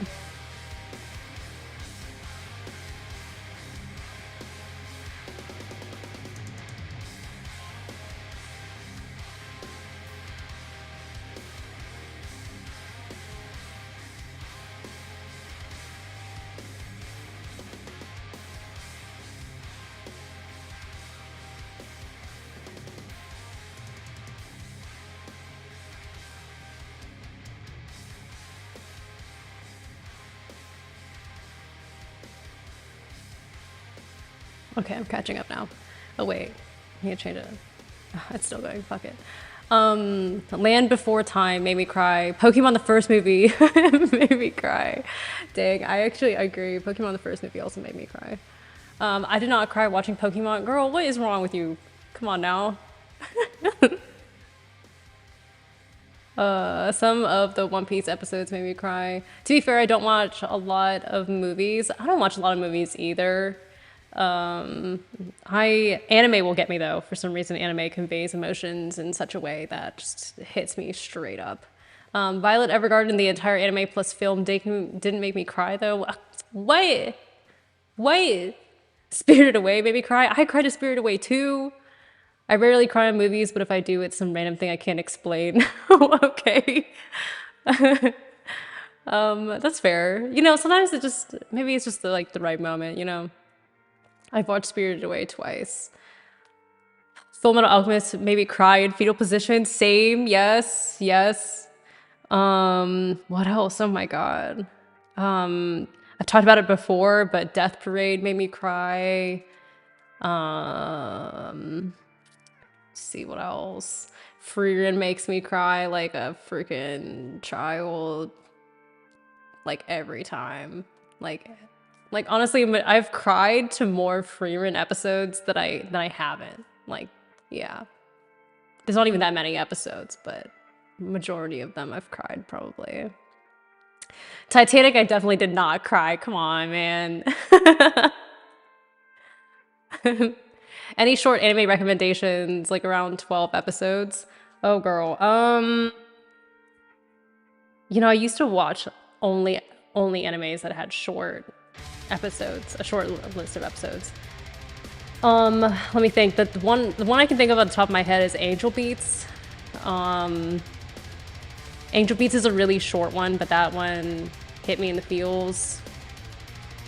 Gosh, I don't even know what else there is. I can't think. Why am I so bad at remembering things on the spot? Wait, let me change the music. I love Gojira, but Rusty's 5 only covered that one song. Let's see. Let's go here. Actually, you know what? I'm feeling some invent animate. We're a little over time, but that's fine. I am vibing out right now. Why can't I find it? Up here. We are gonna put on this one. And then this one.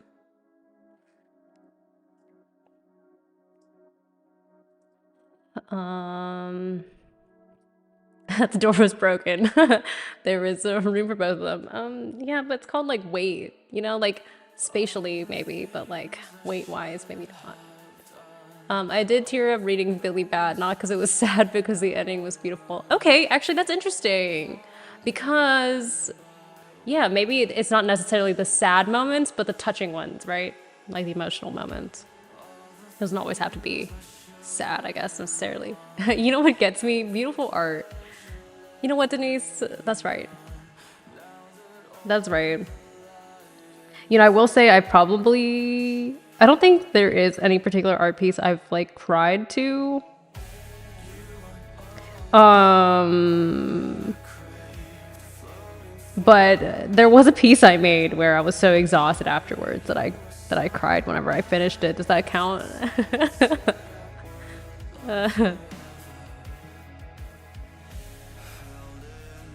They'd sink if you tried to go on the door. Celine Dion wouldn't be needed. Yeah, right? You can't cancel out Celine. They had to work her into the lore, so like, yeah.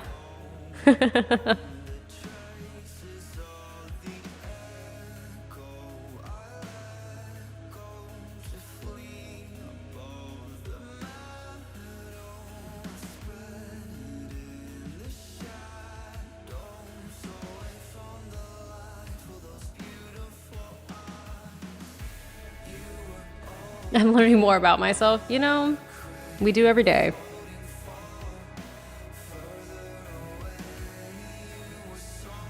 I've cried to music before too, probably more often than in movies. Also, like, I don't know, seeing people perform live, something about it just like hits me in the feels. Yeah, I don't, you know, sorry, thinking about what Small said about just being touched by certain moments, but it's like, yeah, maybe it's not always sad, but like kind of a really particular yeah, feeling that you don't normally get. Like, I think something sort of like wistful makes me, things that are bittersweet and things that are wistful, I think, make me most emotional. Yeah, things like a distant memory that is like intangible. I'm like, oh, fuck, dude. My feelings.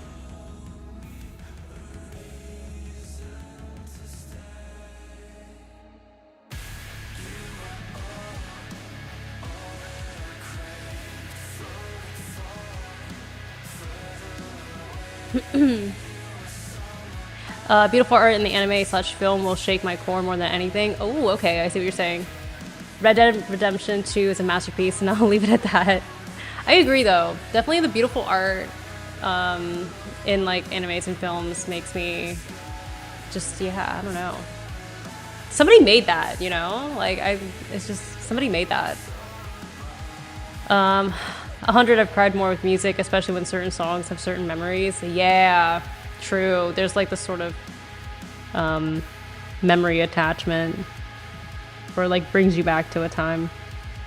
I definitely feel that way with like a lot of older songs that I listened to when I was like younger, which like funny enough, a lot of like old, like, oh man, like early 2000s Avenged Sevenfold still just has a special place in my heart, even though like I don't really listen to them much anymore, like ever.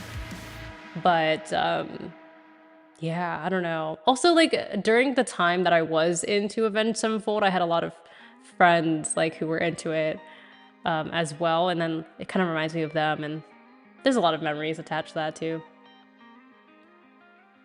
Small just thinking back on all the tear-up moments, and it makes so much sense. Yeah, there's definitely some sort of like common thread there, I'm sure. John Marston's a G. I'm terrible with names. Love Avenged Sevenfold. I listen to them often. Yeah, I don't listen to them much anymore. I don't know. It just hasn't. I think they're a little energetic at times for me. Or, yeah, but when I'm feeling it. Honestly, Avenged Sevenfold, I think, for me, is like a mid-summer band. Like mid-summer vibes. I don't know why. Like June, July, windows down, sun's out, Avenged Sevenfold. It makes sense. I don't know.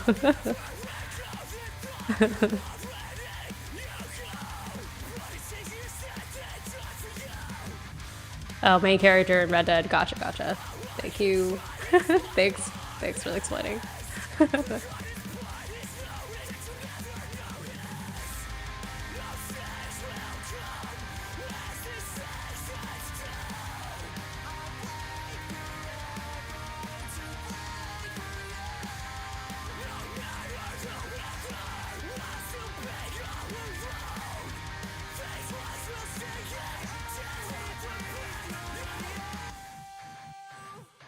You know, I did see there was like a hydration break earlier, and I totally skipped it.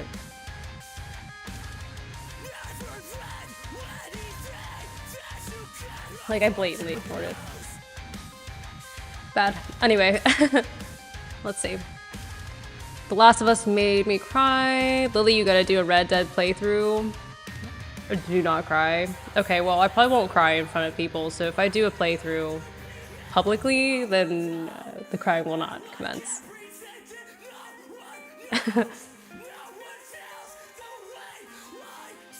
You know, Red Dead's like not really my type of game, but I would do it for you.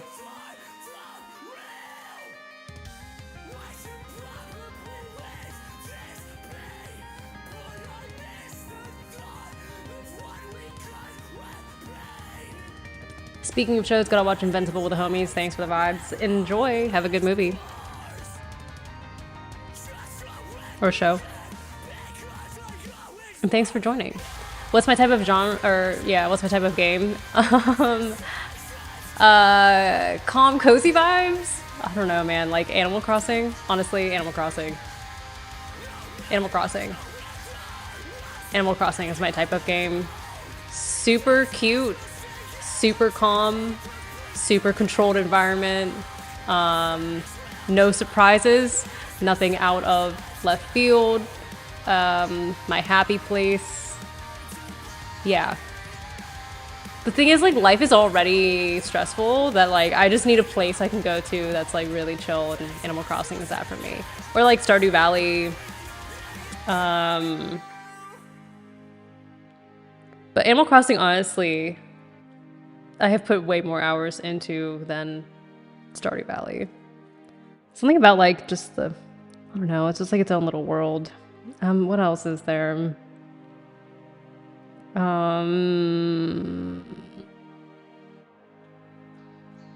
I liked Legend of Zelda for the game mechanics and the feel and the vibes, but honestly, I tend to shy away from games that have a lot of combat.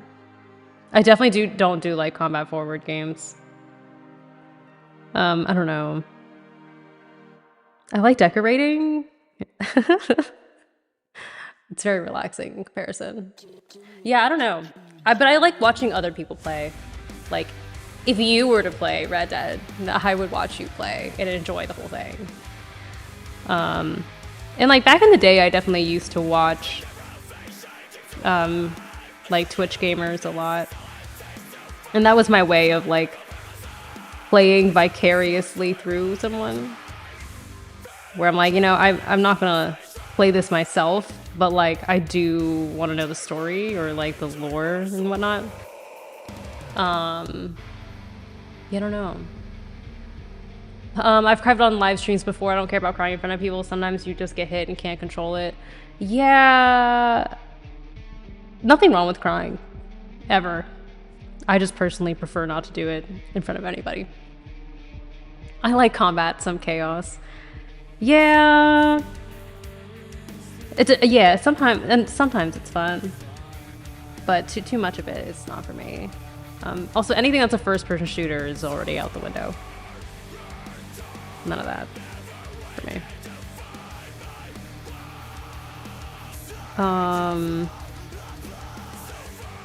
Yeah, you know, I realize I don't really talk about my gaming habits that much. But yeah, I don't know. I grew up playing a lot of Harvest Moon. So I think it makes sense that I sort of just ended up down that like sort of cozy path. Also, I think low-key, it heals like my inner child to like be able to play these sort of like cozy games in a safe and nurturing environment. You know what I'm saying?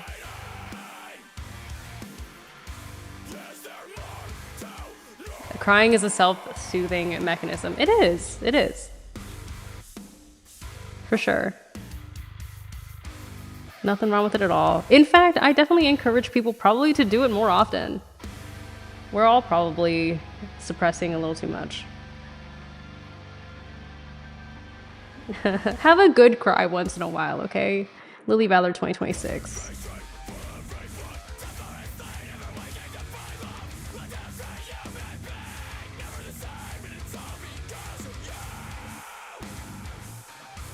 I don't really cry at all. A therapist told me that's a bad habit, but I guess it's just how I am. Last time I cried was ugly last year at work. I quit that job. Yeah, that sucks. Like, it sucks to cry whenever moments are, like, that bad. But, like, if you just see something emotionally touching and you're like, I'm gonna let myself have this moment to, like, either feel what that person's feeling or, like, let myself be affected by this moment. Sometimes it's like definitely a lot of like relief that happens. Definitely did not feel good. I was definitely out of it for days. Yeah, see, that's not the good kind. That's a cry. That's like a bad sign. That is not, yeah, that's not ideal. That's not a good like crying condition.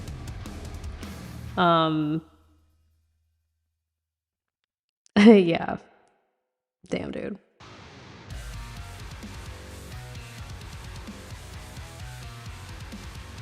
A gentle cry, you know?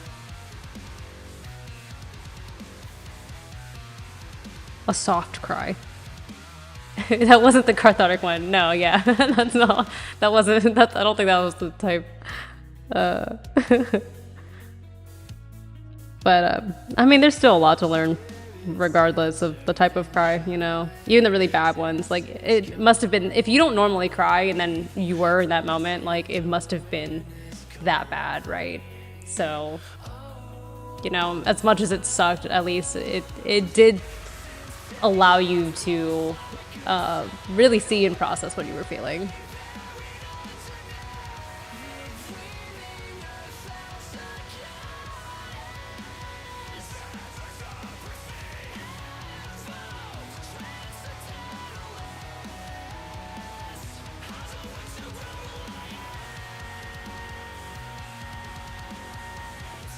Well, I had so much fun. I need to go. Bye. Art's looking wonderful. Thanks for stopping in, Denise. Thank you, thank you. And I will see you later. Yeah, actually, I think I am going to jump off here in like 10 minutes or so. We had a little extra Lily time today.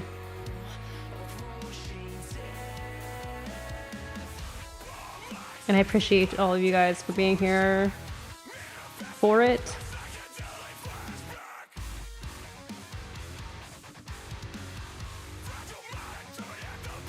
Soaking in the vibes.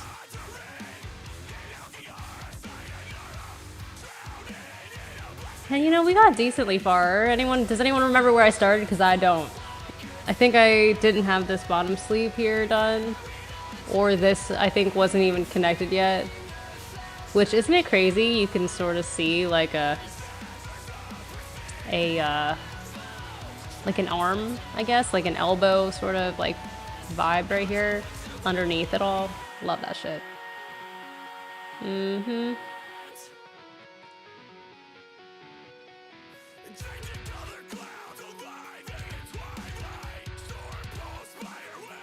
Looks like a jellyfish in the middle. I see it. I see it.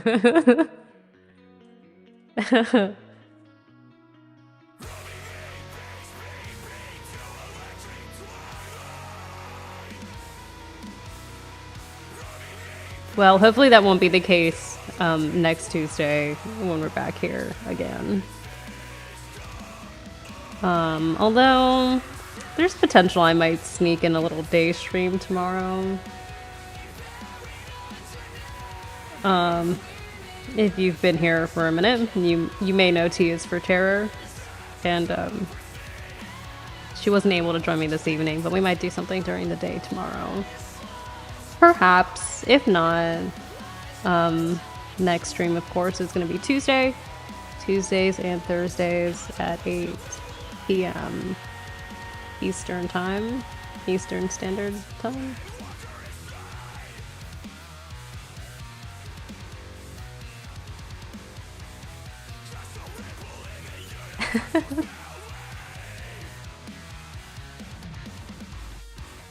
Sometimes I feel like I want to put like Easter eggs. Actually, not in these small drawings, but whenever I was doing like my really big drawings, I wanted to put like an Easter egg in it. So like if you were there for the process, you knew, like maybe a smiley face or something. But then I never ended up doing it. I should bring that back around. It's kind of hard with the smaller pieces, but I can always hide something in the shadows. Hide in the shadows, you know.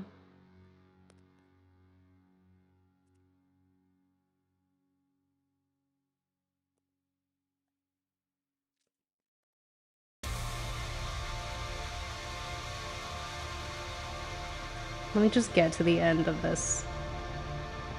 Like this spot right over here.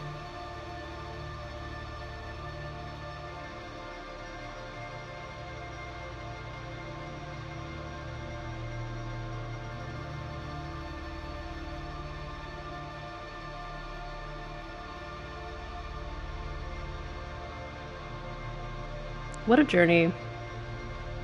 What an evening it's been.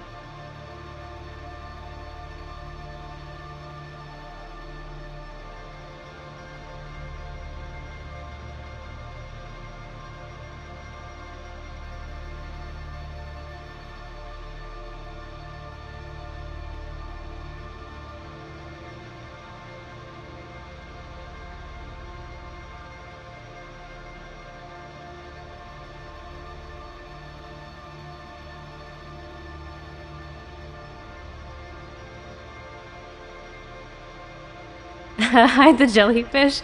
The jellyfish can live in this moment right now. The jellyfish only exists for us here in this moment. I'm really glad to share those jellyfish with you guys right now. As it slowly fades and becomes a shirt. You know, but there was a moment in time where it was here with us. The jellyfish here in the room.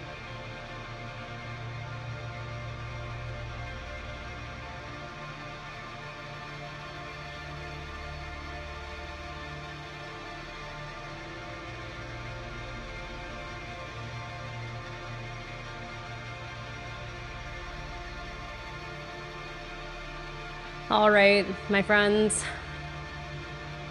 think I'm gonna call it a night here. You know, decent work here. Dude, I like can't unsee this jellyfish now. It doesn't even, it kind of looks like a, sort of just looks like an elephant now, right? With its like the two ears and then this like trunk. I don't know. Is it late and are we delirious or what? Very enjoyable and therapeutic. I am glad. Stingray, that's right. There you go. Thanks. That's so, yeah. We've evolved. Looks like a new clown. Aw, that's kind of unfortunate, isn't it? I don't want that. Stingray was better. Anyway. Yeah, it was a good night. We had a great conversation. Thank you guys for being here. And, don't forget to subscribe if you haven't already, and check out my other videos. And Small Killer's actually edited my most recent short, so give that a like because he made it and it was great. We nuked the jellyfish. He's still kind of there. Not totally gone yet. But anyway, I will see you guys next week, next Tuesday, same place, same time, same me, probably same drawing, because, you know, it's slow. But yeah, this was cool. Thank you guys, and have a great night.